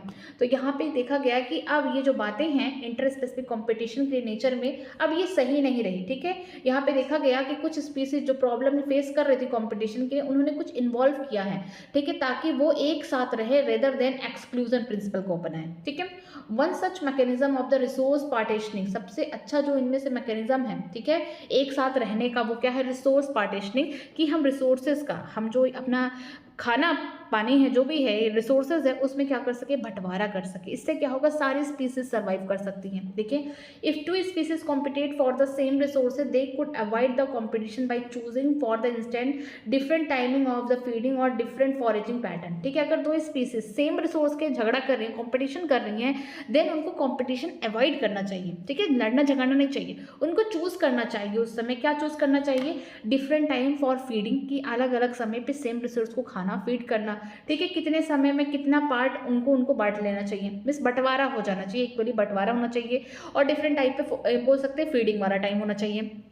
जैसे बताते हैं मैथ ऑथर, ठीक है, मैथ ऑथर को हम बोलते हैं कि रिसोर्स पार्टीशनिंग में हेल्प किया। ठीक है, उन्होंने बताया so that 5 closely related species of the babbler living on the same tree were able to avoid the competition and coexist due to the behavioral difference in their foraging activity. बोला गया है कि मैकऑथर कहते हैं कि ऐसा नहीं है, कंपटीशन हमेशा नहीं होता है सेम रिसोर्सेज के लिए डिफरेंट स्पीसीज में। यहाँ पे क्या होता है, रिसोर्स पार्टीशनिंग होता है। सेम रिसोर्स को डिफरेंट स्पीसीज क्या कर सकती हैं, बंटवारा करके खा सकती है और एक ही जगह रह सकती है। इन्होंने बताया कि 5 क्लोजली रिलेटेड स्पीसीज हैं, किसकी, यहाँ पे बोल सकते हैं वेबलर की। एक छोटी छोटी बर्ड्स होती हैं, ठीक है, एक ट्री है, एक ट्री पे क्या है, 5 छोटी छोटी यहाँ पे स्पीसीज है, किसकी, बर्ड्स की, जो क्या कर रही है, सेम ही रिसोर्स को कंज्यूम कर रही हैं, खा रही हैं, बट उनमें कोई कंपटीशन नहीं है। उन्होंने क्या किया है, सेम रिसोर्स का बंटवारा कर दिया कि डिफरेंट टाइम पे उसको खाना है, फॉरेजिंग करना मीन्स उसको खाना है। इससे क्या होगा, उनके बीच में जो कंपटीशन था वो कम हो जाएगा, कंपटीशन होगा ही नहीं और एक ही साथ एक ही प्लांट एक ही ट्री पे वो क्या करेंगे, सर्वाइव कर जाएंगे। तो उन्होंने क्या चूज़ किया, उन्होंने एक्सक्लूजन प्रिंसिपल को छोड़ के उन्होंने रिसोर्स पार्टीशनिंग वाले प्रिंसिपल को चूज किया कि हम एक ही ट्री पे रहेंगे, हम 5 डिफरेंट स्पीसीज हैं बर्ड्स की, जिसका नाम है बैबलर, हम सेम ही जो रिसोर्स है उसमें हम कंपटीशन नहीं करेंगे, बल्कि हम साथ अपने कुछ बिहेवियर में चेंज करेंगे, हम अलग अलग समय पे खाएंगे, हम बंटवारा कर लेंगे रिसोर्स का, जिसकी वजह से हम कंपटीशन को एकदम खत्म कर देंगे। तो ये भी क्या था, एक मैकेनिज्म था जिससे क्या कर सकते हैं, यहाँ पे जो स्पीसीज हैं अपने सेम रिसोर्स के लिए कंपटीशन को छोड़ के बल्कि एक साथ को एग्जिस्ट कर सकते, एक साथ रह सकते हैं। तो यहाँ पे हमने देखा कंपटीशन में, कंपटीशन यहाँ से स्टार्ट है, ठीक है। तो हमने देखा कि जो कंपटीशन में दोनों स्पीसीज का क्या होता है, घाटा। अगर मिलजुल के ना रहें तो दोनों स्पीसीज का कोई फायदा नहीं है, घाटा है। डार्विन कहते हैं कि हर एक स्पीसीज को स्ट्रगल करना है अपनी एग्जिस्टेंस के लिए, अपनी सर्वाइबिलिटी के लिए। जो स्पीसीज सर्वाइव कर जाते हैं, अपने अंदर एडॉप्टेशन लाती है, वही नेचर में सर्वाइव करेगा, नेचर उसी को सेलेक्ट करेगा, उसी को प्रमोट करेगा और वही स्पीसीज आगे चल के अपने खूब बच्चे पैदा करेगी, ठीक है। और ये क्यों बोलते हैं, ये बोलते हैं ऑर्गेनिक जो इवोल्यूशन है उसको कौन प्रमोट करता है, इंटर स्पेसिफिक कॉम्पिटिशन। एक ही सेम रिसोर्सेज क्या है, लिमिटेड है, और यहाँ पे डिफरेंट स्पीसीज के बीच में क्या होगा, सेम रिसोर्सेज के लिए जो जब कॉम्पिटिशन होगा तो इससे क्या होगा, ऑर्गेनिक इवोल्यूशन होगा। जो स्पीसीज जीतेगी वो आगे इवोल्यूशन करेगी, ठीक है। ये तभी इनकी बात सही है, ये हर बार सही नहीं है, इनकी बात तब सही है जब रिसोर्सेज क्या है, लिमिटेड है, और यहाँ पे क्या हो रहा है, closely related species same resource के लिए लड़ रहे हैं। अगर किसी दूसरे रिसोर्सेज पे प्रॉब्लम आ रही है तब थोड़ी ना ऐसा होगा। सेम रिसोर्सेज के लिए, अगर रिसोर्स लिमिटेड है, रिसोर्स कम है, और यहाँ पे बोल सकते हैं same closely related species same resource के लिए झगड़ा कर रही है, तभी इनकी बात सही है, वरना इनकी बात गलत हो जाएगी। जैसे पहला बोला गया है कि एकदम अनरिलेटेड, कोई लेन देन नहीं है, ठीक है। यहाँ पे बोला गया है साउथ अमेरिका की जो लेक है वहाँ पे कुछ मछलियाँ रहती हैं, ठीक है, उनका खाना क्या है, जो प्लैंकटन है उनको खाती हैं, लेकिन वहाँ पे फ्लेमिंगो नाम की बर्ड भी आती है, ठीक है, वो भी किसको ढूंढ रही है, जो प्लैंकटन को ढूंढ रही है। तो यहाँ पे बोल सकते हैं दो डिफरेंट अनरिलेटेड स्पीसीज भी क्या कर रही है, सेम रिसोर्स के लिए कंपटीशन कर रही हैं। दूसरा देखते हैं कि यहाँ पे क्या होगा, इंटरफेरेंस बोल सकते हैं कंपटीशन होगा। मान लीजिए अनलिमिटेड रिसोर्स है, ठीक है, एक बड़ा सा आइलैंड है, उसके उस पर अनलिमिटेड रिसोर्स है और एक ही स्पीसीज है इसको फीड करने वाला, लेकिन अचानक से हम क्या करें, कोई दूसरा 20 स्पीसीज को लाके यहाँ पे इंट्रोड्यूस कर दें और ए वाले की जो इफिशियंसी है कम है एज कम्पेयर टू बी वाले, इससे क्या हो रहा है, यहाँ पे इंटरफेरेंस कॉम्पिटिशन हो रहा है, किसी और की वजह से, इंटरफेरेंस की वजह से कॉम्पिटिशन हो रहा है रिसोर्स में, रिसोर्स अनलिमिटेड है उसके बावजूद भी। तो ये सब चीज़ क्या है, डार्विन की बातों को थोड़ा सा गलत प्रूफ करते हैं, ठीक है। लेकिन सबसे इंपॉर्टेंट बात यह है कि जिसकी आर की वैल्यू ज़्यादा होगी वही स्पीसीज वही कंपटीशन में जीतेगा, ठीक है, मतलब वही आगे चल के ढेर सारे बच्चे पैदा करेगा, उसी की पॉपुलेशन उसी की स्पीसीज क्या होगी, आगे ग्रो करने वाली है। गॉस और उनके अदर बोल सकते हैं एक्सपेरिमेंटल इकोलॉजिस्ट ने क्या किया कि रिसोर्सेज जो जब लिमिटेड थे, ठीक है, उन्होंने एक्सपेरिमेंट किया कि लिमिटेड रिसोर्स है, उन्होंने देखा कि जो सुपीरियर स्पीसीज है वो क्या कर रही है, पूरी तरीके से इन्फीरियर वाले को रिमूव कर दे रही है, हटा देनी, को विलुप्त करा देनी है, ठीक है, इतना ज़्यादा कॉम्पिटिशन हाई है सेम रिसोर्सेज के लिए कि रिसोर्सेज लिमिटेड है और यहाँ पे जो सुपीरियर यहाँ पे स्पीसीज होगी वो क्या करेगी, अपने इन्फीरियर वाले स्पीसीज को पूरी तरीके से एलिमिनेट कर दे रही है, कंपटीशन बाहर कर दे रही है। इसी को बोलते हैं कॉम्पिटेटिव एक्सक्लूजन प्रिंसिपल, लेकिन ये हर बार सही नहीं है, ठीक है। जैसे इन्होंने बताया कि कहाँ सही नहीं है, ये बोल सकते हैं इंटरफेरेंस, या बोल सकते हैं इंटरफेरेंस कॉम्पिटिशन में, जैसे कि बोला गया है गैलापागोस एक आइलैंड है बड़ा सा, ठीक है, वहाँ पे बड़े बड़े कछुए रहते हैं, ठीक है, अबेंडन टर्टाइल्स, और वहाँ पे बहुत ज़्यादा हरियाली है, ठीक है, बहुत हरियाली है, ठीक है, बहुत ज़्यादा हरियाली है, और ये कि स्पीसीज है जो क्या कर रहा है, उस घास को या उस ग्रीनरी को खा रहा है, लेकिन अचानक से एक गोट को इंट्रोड्यूस करा दिया गया, ठीक है, वहाँ पे कई सारे गोट्स को इंट्रोड्यूस करा दिया गया। देखा गया कि 10 साल के अंदर ही जितने भी अबेंडन टर्टाइल्स के जो स्पीसीज थे 10 साल के अंदर ही क्या हो गए, विलुप्त हो गए। क्यों? क्योंकि जो ब्राउजिंग एफिशिएंसी थी गोट की वो ज़्यादा थी, चढ़ने की जो क्षमता थी वो ज़्यादा थी, जिसकी वजह से ये जो टर्टाइल्स है वो सर्वाइव नहीं कर पाया, उसकी पूरी की पूरी उसकी स्पीसीज ही विलुप्त हो गई। तो इससे क्या होगा, ये बोल सकते हैं हम लोग इंटरफेरेंस कॉम्पिटिशन हो रहा है, ठीक है। देन हम देखते हैं कॉम्पिटेटिव रिलीज। यहाँ पे क्या होगा, जो सुपीरियर स्पीसीज को अगर हम हटा दें, जो कॉम्पिटिशन में फर्स्ट आ रही थी उसको हटा दें, तो जो इन्फीरियर वाले होंगे धीरे धीरे ग्रो करके कहीं ना कहीं वो भी आगे ग्रो कर पाएंगे। तो यहाँ पे जो कॉम्पिटेटिव रिलीज है इसमें देखा जाता है कि अगर हम जो कॉम्पिटिशन करने वाली जो सुपीरियर स्पीसीज है अगर इसको हटा देंगे तो कुछ समय बाद हम ये देखेंगे कि जो इन्फीरियर स्पीसीज है वो ग्रो कर रही है। जैसे कि यहाँ पे बोल सकते हैं कॉनल्स एलिगेंट फील्ड एक्सपेरिमेंट में देखा गया कि रॉकी सी, यहाँ पे स्कॉटलैंड में बोल सकते हैं समुद्र के किनारे यहाँ पे रॉकी लैंड है, वहाँ पे देखा गया कि कुछ जो स्पीसीज थी सुपीरियर, किसका नाम है, बैर्निकल, ठीक है, बैलेनस, ये इंपॉर्टेंट है कि कौन सुपीरियर कौन इन्फीरियर यहाँ पे। तो यहाँ पे बोल सकते हैं जो सुपीरियर यहाँ पे ब्रेनिकल्स बैलेनस है, ये क्या करते थे, ये हमेशा हरा देते थे या बोल सकते हैं निकाल देते थे किसको, जो स्मॉलर वाले थे जिसका नाम था बैर्निकल कैल्थमस, ठीक है। यहाँ पे क्या हुआ कि जो यहाँ पे बैलेनस है उसको हटा दिया गया, पूरी तरीके से रिमूव कर दिया गया, तो देखा गया जो कैल्थमस वाली जो स्पीसीज थी वो धीरे धीरे क्या कर पाई, ग्रो कर पाई, ठीक है। तो इससे ये देखने को मिला कि अगर हम लोग कॉम्पिटेटिव रिलीज भी कर दे तो इससे क्या होगा, इन्फीरियर स्पीसीज वहाँ पे अपने आप को ग्रो करेगी। देन इन जनरली अगर बात करते हैं तो जो हर्बीवोर्स होते हैं और जो प्लांट्स होते हैं वो बहुत ही ज़्यादा अफेक्टेड होते हैं अपने प्रेडेटर के द्वारा एज कम्पेयर टू कार्निवोर्स। अगर हम गॉस के एक्सक्लूजन प्रिंसिपल की, कॉम्पिटेटिव एक्सक्लूजन प्रिंसिपल की बात करते हैं तो ये कहते हैं कि रिसोर्सेज अगर लिमिटेड है और यहाँ पे क्लोजली यहाँ पे टू क्लोजली रिलेटेड स्पीसीज क्या करते हैं, अगर सेम रिसोर्स के लिए कंपटीशन कर रही है तो कोई एक ही स्पीसीज सर्वाइव करेगी और दूसरे वाले को पूरी तरीके से एलिमिनेट कर देगी। इनका कहने का मतलब है कि रिसोर्स क्या है, लिमिटेड है और यहाँ पे दो क्लोजली रिलेटेड स्पीसीज क्या कर रही है, इसी रिसोर्सेज की लड़ाई कर रही है। जो सुपीरियर वाली होगी वो इन्फीरियर वालों को हमेशा के लिए वहाँ से एलिमिनेट कर देगी, बट ये हर बार सही नहीं होता है, ठीक है। अगर हम बात करते हैं, और ये कब होता है, ये तभी होता है जब रिसोर्सेज क्या हो, लिमिटेड हो। अगर अनलिमिटेड होगा तो यहाँ पे ये कंडीशन नहीं लगेगा। देन हम बात करते हैं मैकऑथर के द्वारा रिसोर्स पार्टीशनिंग, कि हम रिसोर्स को बांट के बंटवारा करके बिना कॉम्पिटिशन के सर्वाइव कर सकते हैं। तो ये एक्सक्लूजन जो वाला है, जो बोल सकते हैं गॉस वाला जो कॉम्पिटेटिव एक्सक्लूजन प्रिंसिपल है, इसको हर जगह नहीं सही प्रूव किया गया। देखा गया कि कुछ ऐसे भी स्पीसीज हैं जो क्या कर रहे हैं, एक साथ रह रहे हैं और जो रिसोर्सेज है सेम रिसोर्स उसमें बंटवारा कह के खुशी खुशी जी रहे हैं। तो यहाँ पे मैकऑथर कहते हैं कि 5 क्लोजली रिलेटेड यहाँ पे वेबलर की स्पीसीज है, छोटे छोटे बर्ड्स की स्पीसीज है, वो एक ही ट्री पे रहते हैं, ठीक है। उन्होंने क्या किया, उन्होंने अपने बिहेवियर में चेंज करके जो भी उनका सेम रिसोर्सेज है उसको डिफरेंट टाइम पे क्या किया, फॉरेज मतलब खाने का सोचा कि डिफरेंट टाइम पे डिफरेंट स्पीसीज को फीड करेगी। इससे क्या होगा, कंपटीशन भी कम होगा और वो सर्वाइव भी कर पाएंगे, ठीक है। नेक्स्ट देखते हैं पैरेटिज्म। पैरेटिज्म में क्या बात होती है, एक का फायदा दूसरे को घाटा। पैरासाइट को तो फायदा होगा, लेकिन जो होस्ट होगा उसका घाटा होगा। पैरासाइट तो हम सुनते आ रहे हैं, पैरासाइट है, तो यहाँ पे क्या होगा, एक का फायदा एक का घाटा। ठीक है, considering that the parasitic mode of the life ensure free loading and milk, it is not surprising that the parasitism has involve so many taxonomic group from plant to the higher vertebrate. ठीक है, हम शुरू से सुनते आ रहे हैं कि जो पैरासिटिक मोड होता है ये इंश्योर करता है लाइफ में लोडिंग और अपने मील को खाता है। जो पैरासाइट होंगे किसी भी होस्ट के ऊपर जाएंगे, खाएंगे, पिएंगे, शेल्टर लेंगे और उनको नुकसान पहुंचाएंगे। ये सरप्राइज होने की बात नहीं है। और हम ये भी देखते हैं कि डिफरेंट टैक्सोनॉमिक ग्रुप के, चाहे वो प्लांट हो सकते हैं, चाहे हाइयर वर्टिब्रेट्स हो सकते हैं, ये क्या एज अ पैरासाइट काम करते हैं। ठीक है, many parasite evolve to be host specific, they can parasite only a single species of host in such a way that both host and parasite tends to co-evolve.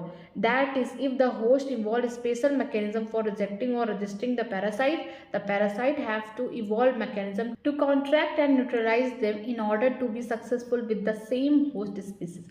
बहुत बार क्या होता है, जो पैरासाइट होते हैं बड़े स्पेसिफिक होते हैं अपने होस्ट के लिए कि मुझे इसी होस्ट के साथ जाके अपना ये पैराटिज्म वाला मैकेनिज्म करना। मीन्स जो पैरासाइट होते हैं अपने होस्ट स्पेसिफिक होते हैं। ठीक है, अगर मान लीजिए कोई होस्ट अपने अंदर कोई चेंजेस लाया पैरासाइट से बचने के लिए या उसको एलिमिनेट करने के लिए, उसे रोकने के लिए, तो जो पैरासाइट है ना ये भी अपने अंदर वो मैकेनिज्म लाएगा कि जिस मैकेनिज्म को अपना रहा है उसको हटाने के, ताकि ये जो पैरासाइट है उस होस्ट पे क्या कर सके, सक्सेसफुली उसके ऊपर अपना पैराटिज्म वाला ये मैकेनिज्म कर सके। नहीं तो ये जो पैरासाइट है मर जाएगा। अगर होस्ट कोई अपने अंदर चेंज लाता है जिसकी वजह से अगर पैरासाइट नहीं जा पा रहा है तो उसकी तो डेथ हो जाएगी। तो हम बोल सकते हैं कि बहुत सारे पैरासाइट ऐसे होते हैं, उनको बोल सकते हैं होस्ट स्पेसिफिक होते हैं कि मुझे इसी होस्ट के साथ क्या करना है, पैरासाइट बन के रहना है। ठीक है, इसी के ऊपर मुझे सर्वाइव करना है। देन क्या होगा, अगर मान लीजिए गलती से या कुछ स्पेशल मैकेनिज्म के थ्रू अगर होस्ट रिजेक्ट करना चाहता है, रजिस्ट करना चाहता है कि पैरासाइट ग्रो ना करे, उसके ऊपर ना रहे, ठीक है, देन पैरासाइट भी क्या करेगा, अपने अंदर वो मैकेनिज्म लाएगा ताकि इस मैकेनिज्म को जो उसने ये लाया है प्रोसेस, उसको क्या करे, न्यूट्रलाइज करे और देन वो सक्सेसफुली अपने होस्ट के ऊपर रह सके। ठीक है, in accordance with their lifestyle, parasite involve a special adaptation such as loss of unnecessary sense organ, presence of adhesive organ or sucker to cling on the host, loss of digestive system and high reproductive capacity. जो भी parasite है वो अपने life style में बहुत सारे changes करता है ताकि वो अपने होस्ट के ऊपर रह सके। पहला कि जो पैरासाइट होगा वो क्या करेगा, वो जितने भी उसके अननेसेसरी ऑर्गन है, सेंस ऑर्गन, उसको हटा देगा। ठीक है, जैसे अननेसेसरी ऑर्गन में बात करते हैं, अगर जो जू होते हैं, ठीक है, जो टिक्स होते हैं, उनके पास विंग नहीं होता उड़ने वाला। ठीक है, अगर हम बात करते हैं टैपवॉर्म, ठीक है, जो टैपवॉर्म उसके पास डाइजेस्टिव सिस्टम नहीं है, तो वो क्या करते हैं, अपने अननेसेसरी जिसकी ज़रूरत नहीं है, जिस सेंस ऑर्गन जिसकी ज़रूरत नहीं है ऑर्गन की, उसको क्या करेंगे, उस सिस्टम को हटा देंगे। प्रेजेंस ऑफ एडेसिव ऑर्गन, या फिर बात करते हैं सकर। एडेसिव ऑर्गन का मतलब कि वो पैरासाइट क्या कर सके, अपने होस्ट को एकदम चिपका के रखे, एकदम क्या कर सके, एकदम उसको क्या कर सके, पकड़ के रखे। ठीक है, तो उनके पास कोई एडेसिव ऑर्गन होना चाहिए, सकर होना चाहिए ताकि वो अपने होस्ट को क्या कर सके, एकदम पकड़ के रखें। ठीक है, इसके अलावा उनके पास डाइजेस्टिव सिस्टम नहीं होगा। और हाँ, सबसे इंपॉर्टेंट चीज़ कि अगर जब पैरासाइट किसी होस्ट के बॉडी पे या बॉडी के अंदर जाता है तो उसके पास हाई रिप्रोडक्टिव कैपेसिटी होनी चाहिए, बच्चे खूब पैदा करें, अपनी जनसंख्या खूब बढ़ाएं। ठीक है, the life cycle of the parasite are more often complex involving 1 or 2 intermediate host और vector to facilitate the parasitization of its primary host. ठीक है, जो पैरासाइट की लाइफ साइकिल होती है बड़ी कॉम्प्लेक्स होती है। इसमें ये 1 या उससे ज़्यादा 1 या 2 इंटरमीडिएट चाहिए बीच के, ठीक है, मीडिएटर चाहिए, और इसके अलावा उनको प्राइमरी होस्ट चाहिए। जैसे फॉर एग्जांपल बात करते हैं लीवर फ्लूक का, एक ऐसा ऑर्गेनिज्म जो लीवर के अंदर, एक ऐसा पैरासाइट जो हमारे लीवर में रहता है। ठीक है, ह्यूमन लीवर फ्लूक की बात करते हैं जिसका नाम है trematode parasite, depends on 2 intermediate host that is snail and fish to complete its life cycle. जो ह्यूमन का लीवर फ्लूक है, किसका मेंबर है, लेडीहेल्मिंथिस का मेंबर है। ये हमारे लीवर के अंदर रहता है। ठीक है, एज अ पैरासाइट रहता है।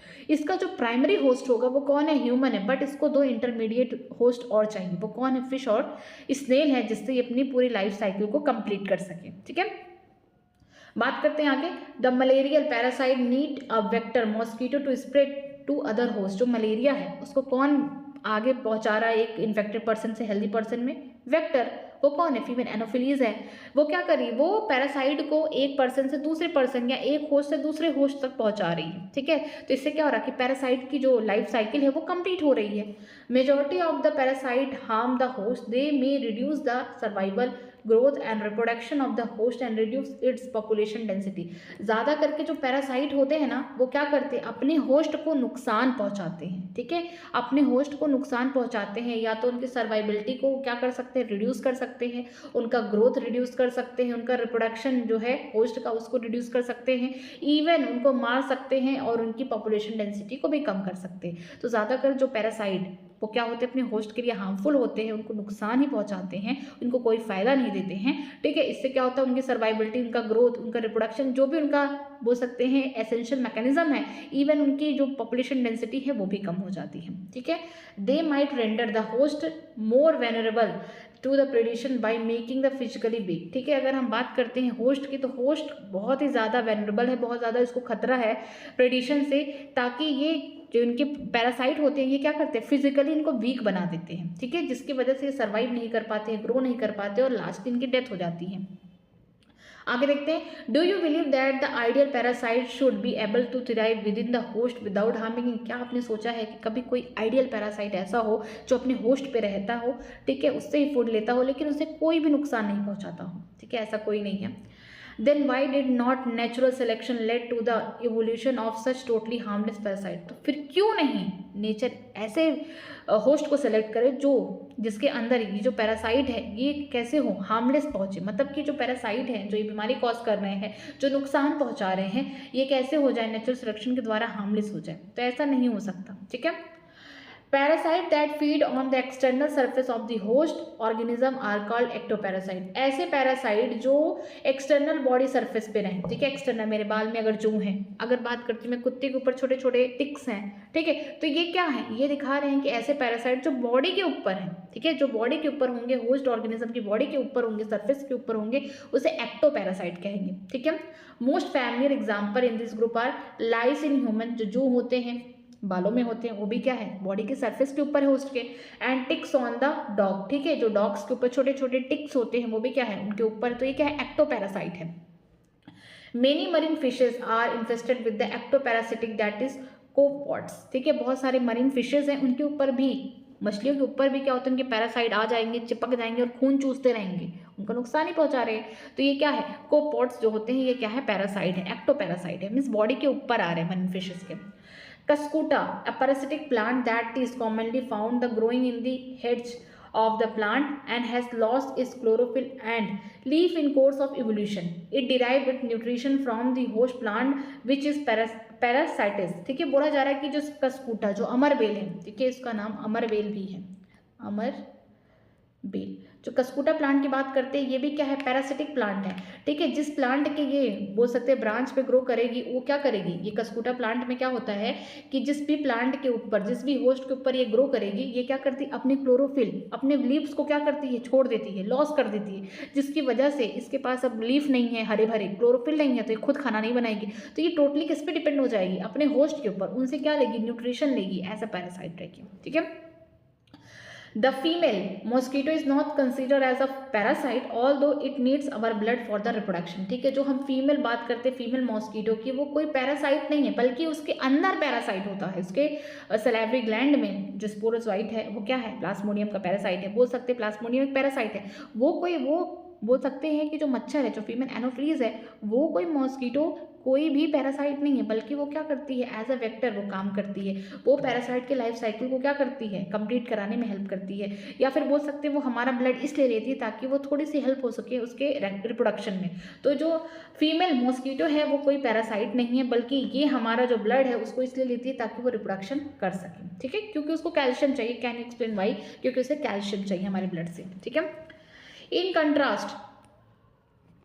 contrast to endoparasite are those that live inside the host body at different site, that is liver, kidney, lungs, red blood cell, etc. The life cycle of the endoparasite are more complex because of their extreme specialisation. बोला जा रहा है कि endoparasite क्या होंगे, एकदम उल्टे होंगे, ऑपोजिट होंगे। एंडोपैरासाइट क्या होंगे, बॉडी के अंदर होंगे, ठीक है। ऐसे पैरासाइट जो होस्ट बॉडी के अंदर होते हैं, डिफरेंट डिफरेंट जगह पे हो सकते हैं, लीवर में हो सकते हैं, किडनी में हो सकते हैं, लंग्स में हो सकते हैं, रेड ब्लड सेल में हो सकते हैं, अलग अलग जगह हो सकते हैं और अपनी ये लाइफ साइकिल को कंप्लीट करते हैं, ठीक है। इनकी जो लाइफ साइकिल होती है बहुत ही कॉम्प्लेक्स होती है और इनके अंदर स्पेशल मैकेनिज्म भी होते हैं। Their morphological and anatomical features are greatly simplified while the emphasizing their reproductive potential, ठीक है। इनको अगर आप बाहर से देखेंगे बड़े सिंपल है, मॉर्फोलॉजिकली भी, एनाटॉमिकली भी ये बहुत ही ज़्यादा आपको सिंपल दिखेंगे, लेकिन इनके पास क्या है, इनकी हाई पोटेंशियल क्या है, इनके अंदर ज़्यादा क्षमता क्या है, रिप्रोडक्शन, ठीक है। इनकी जो रिप्रोडक्टिव पोटेंशियल है वो क्या है, बहुत ही हाई है। आगे देखते हैं ब्रूड पैराडिज्म, ठीक है। ये किस में होता है, बर्ड्स में होता है। Brood parasitism in a bird is fascinating example of parasitism in which the parasitic bird lay its egg in the nest of the host and let the host incubate them, ठीक है। यहाँ पे brood parasitism में क्या होता है कि यहाँ पे एक ऐसी बर्ड होगी जो पैरासिटिक बर्ड होगी, वो अपने अंडे होस्ट बर्ड के नेस्ट में दे देगी ताकि वो जो होस्ट वाला बर्ड है वो क्या करे, उसके अंडे को इनक्यूबेट करे, उनमें से बच्चे निकाले, ठीक है। तो हम बोल सकते हैं इसका बेस्ट एग्जाम्पल क्या है, आप देखेंगे स्प्रिंग सीजन में कोयल और क्रो का, ठीक है। जो यहाँ पे नेस्ट होगा, ठीक है, नेस्ट किसका होगा, यहाँ पे होस्ट कौन होगा, यहाँ पे क्रो होगा, ठीक है। यहाँ पे जो क्रो होगा ये कौन होगा, यहाँ पे होस्ट होगा। उसने अपने अंडे कहाँ दिए हैं, फॉर एग्जांपल उसने अपने अंडे अपने यहाँ पे नेस्ट पे दिए हैं, ठीक है। जो कोयल है, जो यहाँ पे हम बोल सकते हैं कोयल है, ठीक है, जो यहाँ पे कोयल है, ठीक है, जो यहाँ पे कोयल है वो क्या कर रही है, वो अपने अंडे कहाँ दे रही है, वो अपने होस्ट के, जो यहाँ पे उसका होस्ट है क्रो, वहाँ पे दे रही है, ठीक है। बट याद रखिएगा वो अपने अंडे को सिमिलर बना रही है, एकदम सिमिलर दिखे, किसके जैसा, होस्ट के अंडे के जैसे दिखे, ताकि होस्ट उसको डिटेक्ट ना कर पाए, ठीक है, पहचान ना पाए। अगर वो जान जाएगा तो उसको फेंक नहीं देगा, तो क्या करती है, उसको कलर इवन साइज में भी इस तरीके से करती है ताकि वो क्या दिखे, सेम दिखे, ठीक है। जिसकी वजह से जो क्रो है उसको पता ही नहीं चलेगा, वो इनको अपने अंडों को जिस तरीके से इनक्यूबेट करेगा, ठीक है, जिस तरीके से सेएगा, वैसे ही कोयल के भी अंडे को क्या करेगा, वो सेएगा, ठीक है। और जब इनमें से बच्चे निकलेगा तब उसको पता चलेगा कि वो उसका नहीं, उसको तो धोखा मिल गया, उसको धोखा मिल गया, ये तो कोयल के बच्चे हैं, ठीक है। तो हम बोल सकते हैं कि जो ब्रूड, जो बोल सकते हैं यहाँ पे जो ब्रूड यहाँ पे पैराडिज्म है वो आपको कहाँ देखने को मिलता है, वो देखने को आपको मिलेगा बर्ड्स में, ठीक है। इसमें जो यहाँ पे पैरासिटिक बर्ड्स होगी वो क्या करेगी, वो अपने अंडे को किस में देगी, वो अपने अंडे को किसके नेस्ट में देगी, अपने होस्ट के नेस्ट में डाल देगी ताकि उसका होस्ट क्या कर सके, उसके अंडे को इनक्यूबेट कर सके, उसको से, ताकि उसमें से बच्चे निकले। During the course of the evolution the egg of parasitic bird have involve to resemble the host egg in size and colour to reduce the chance of the host bird detecting the foreign egg and ejecting them from the nest, ठीक है। धीरे धीरे evolution के mechanism की वजह से जो parasitic bird है, जो कोयल है, उसने अपने अंडे का साइज, अंडे का कलर एकदम सेम टू सेम अपने होस्ट के अंडे के जैसा बना लिया, क्रो के अंडे के जैसे बना लिया, ताकि जो उसका होस्ट है, जो क्रो है, वो उनको डिटेक्ट ना कर पाए, उनको पहचान ना पाए, उनको अपने घोंसले से निकाल ना सके, ठीक है। Try to follow the movement of the cuckoo, that is quail, and the crow in your neighborhood park during the breeding season of the spring to the summer and watch the brood parasitism in action, ठीक है। आप अपने आसपास अगर park है, कोई पेड़ पौधे हैं, तो वहाँ पे आप देख सकते हैं स्प्रिंग सीजन से लेकर समर में कि जो कोयल है कि बड़ी धोखेबाज है, ठीक है, ये धोखा दे देती है। ये क्या करती है, अपने होस्ट, इसका जो होस्ट होगा वो कौन होगा, क्रो होगा, ठीक है। इसका जो होस्ट कौन होगा, वो क्रो होगा, उसके नेस्ट में, उसके घोंसले में जाके अपने अंडे दे देती है। खुद से कोई घर नहीं बनाएगी बल्कि दूसरे के घर में ही जाके अपने अंडे दे देगी, ताकि जो क्रो हो वो क्या करे, अपने जिस तरीके से अंडे को इनक्यूबेट कर रहा है, उसको से रहा है, उसके भी अंडे को से। और सबसे अच्छी बात ये है कि धीरे धीरे इवोल्यूशन के मैकेनिज्म की वजह से जो पैरासिटिक बर्ड है, ठीक है, जो कोयल है, उसने अपने अंडे का साइज, अंडे का जो कलर है, एकदम सेम टू सेम किसकी तरह बना लिया है, क्रो की तरह बना लिया है, ताकि क्रो कभी डिटेक्ट ही ना कर पाए कि किसी और का अंडा है। उसको अपने अंडे की तरह, ठीक है, उसको अपने बच्चे की तरह प्यार करते हुए उसको से, ठीक है। तो ये आपको ब्रूड बोल सकते हैं पैराडिज्म आपको बर्ड्स में देखने को मिलेगा। आगे देखते हैं हम लोग क्या क्या पढ़ चुके हैं इसमें हम लोग पैराडिज्म में दो चीज़ देखते हैं कि एक का फायदा दूसरे का घाटा। फायदा किसका होगा? फायदा होस्ट का नहीं होगा, फायदा पैरासाइट का होगा। घाटा किसका होगा? होस्ट का होगा। तो जो पैरासाइट होते हैं ज़्यादा करके वो कैसे होते हैं? होस्ट स्पेसिफिक होते हैं कि इसी होस्ट के साथ उनको क्या करना है? अपना बॉन्ड बनाना, उन्हें इन्हीं के ऊपर सर्वाइव करना है। अगर मान लीजिए किसी तरीके से होस्ट ने कुछ अपने अंदर चेंजेस लाया तो पैरासाइट भी उस चेंज को न्यूट्रलाइज करने के लिए अपने अंदर चेंज लाएगा ताकि वो अपने वो होस्ट के ऊपर सर्वाइव कर सके। अगर वो ऐसा नहीं कर पाएगा पैरासाइट तो उसकी डेथ हो जाएगी क्योंकि अपने होस्ट के ऊपर नहीं सर्वाइव कर पा रहा है। ठीक है, जो पैरासाइट होते हैं अपने कुछ स्पेशल मैकेनिज्म का एडॉप्टेशन करते हैं, जैसे उनके पास अगर अननेसेसरी सेंस ऑर्गन है, ठीक है, उड़ने के लिए यहाँ पे बोल सकते हैं विंग्स है, चलने के लिए पैर है, तो हटा देंगे, उसको रिमूव कर देंगे। इवन उनके पास जो एडेसिव ऑर्गन होंगे उनको लाएंगे कि ताकि वो अपने पैरासाइट से चिपक सके। ठीक है, इनके पास क्या होगा? शक्कर होगा अपने होस्ट से चिपकने के लिए। इनका जो डाइजेस्टिव सिस्टम होगा उसको लूज कर देंगे, लेकिन हाँ हाई कैपेसिटी बनाएंगे किसके लिए? रिप्रोडक्शन के लिए। इवन आप देखेंगे कि जो लाइफ स्टाइल होती है पैरासाइट की बड़ी कॉम्प्लेक्स होती है। इसमें एक प्राइमरी होस्ट होगा, बीच में यहाँ पे एक या एक से ज़्यादा इंटरमीडिएट होस्ट देखने को मिलेंगे। जैसे एग्जाम्पल दिया गया है ह्यूमन लीवर फ्लूक का, जिसका नाम है ट्रीमेटोड पैरासाइट। ये कहाँ रहते हैं? हमारे लीवर के अंदर ऐसे पैरासाइट प्रेजेंट होते हैं जिनका प्राइमरी होस्ट ह्यूमन खुद होते हैं, लेकिन इनके इंटरमीडिएट होस्ट कौन होंगे? स्नेल होंगे एंड फिश होंगे, ताकि इनका लाइफ साइकिल कंप्लीट हो सके।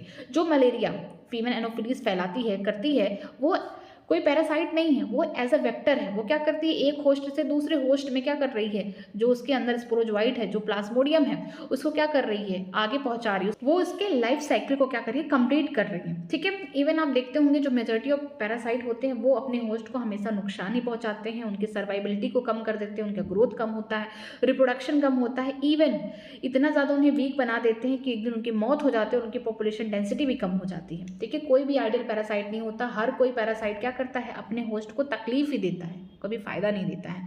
ठीक है, अगर बात करते हैं पैरासाइट की, जो बॉडी के सरफेस के ऊपर रहते हैं, बॉडी के पार्ट के ऊपर होते हैं होस्ट के, उन्हें हम क्या बोलते हैं? एक्टोपैरासाइट बोलते हैं। जैसा कि आप ह्यूमन में लाइस को देख सकते हैं, डॉग्स में टिक्स को देख सकते हैं, इवन जो मरीन फिशेस होते हैं, जो समुद्र के अंदर मछलियां होती हैं, उनके ऊपर भी पैरासाइट लगे होते हैं, जैसे कि कोपॉड्स। ठीक है, ये क्या करते हैं? खून को चूसते हैं। ठीक है, अगर बात करते हैं कस्कूटा, जो अमरबेल है, ये भी जो प्लांट्स की जो बोल सकते हैं टहनियाँ हैं, जो ब्रांचेस हैं, उनके ऊपर आ जाती है और अपने लीव्स को, क्लोरोफिल को लूज कर देती हैं और पूरी की पूरी न्यूट्रिशन कहाँ से डिराइव कर रही हैं? अपने होस्ट प्लांट से कर रही हैं। ठीक है, अगर बात करते हैं फीमेल मॉस्किटो की, ये कोई पैरासाइट नहीं है, ये एज ए वेक्टर काम करती है और ये हमारा ब्लड इसलिए लेती है ताकि उसके रिप्रोडक्शन में हेल्प हो सके। हमारे ब्लड से इसको कैल्शियम चाहिए। ठीक है, अगर इंडो पैरासाइट की बात करते हैं, ऐसे पैरासाइट होते हैं जो होस्ट की बॉडी के अंदर प्रेजेंट होते हैं, डिफरेंट डिफरेंट ऑर्गन में प्रेजेंट हो सकते हैं, जैसे लीवर हो गया, किडनी हो गया, लंग्स हो गया, रेड ब्लड सेल हो गया। और इनकी जो लाइफ साइकिल होती है इंडो पैरासाइट की बड़ी ज़्यादा कॉम्प्लेक्स होती है। इनके अंदर स्पेशलाइजेशन होती है, बहुत स्पेशल चीज़ें होती है। देखने में लगेंगे मॉर्फोलॉजिकली एनाटॉमिकली बड़े ही सीधे,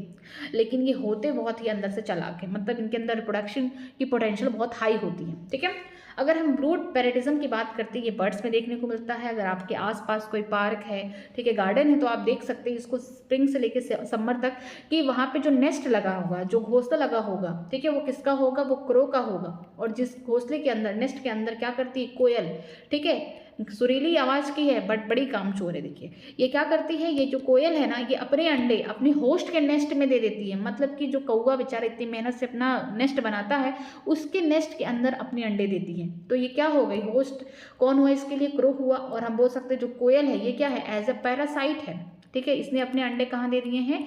अपने होस्ट के नेस्ट के अंदर। ठीक है, और इसने क्या किया है? इवोल्यूशन की वजह से अपने अंडे को सेम साइज सेम कलर किसके जैसे बना लिया है? क्रो के अंडे के जैसे बना लिया। अपने होस्ट के अंडे के जैसे अपने अंडे को भी क्या दिया है? सेम शेप सेम साइज का बना लिया, ताकि इसका होस्ट कभी डिटेक्ट ना कर पाए। और अगर डिटेक्ट कर लेगा ये फॉरेन एग है तो उसको बाहर निकाल देगा, फेंक देगा। इसीलिए उसने क्या किया? सेम कलर सेम साइज बना लिया है कि ताकि जो क्रो है उसको लगे कि उसका खुद का अंडा है, उसको इनक्यूबेट करे, उनमें से बच्चे निकालें। ठीक है, आगे हम लोग कल पढ़ेंगे। अगर आपको कहीं भी किसी भी लाइन में डाउट है तो आप मुझसे कमेंट सेक्शन में पूछ सकते हैं, मैं रिप्लाई करूंगी। अगर आपको वीडियो अच्छी लगती है तो प्लीज़ वीडियो को लाइक करिए, हो सके अपने फ्रेंड को भी शेयर करिए। कोई भी प्रॉब्लम होती है आप मुझसे पूछ सकते हैं। बाकी पढ़ाई करते रहिए। All the very best. Thank you so much.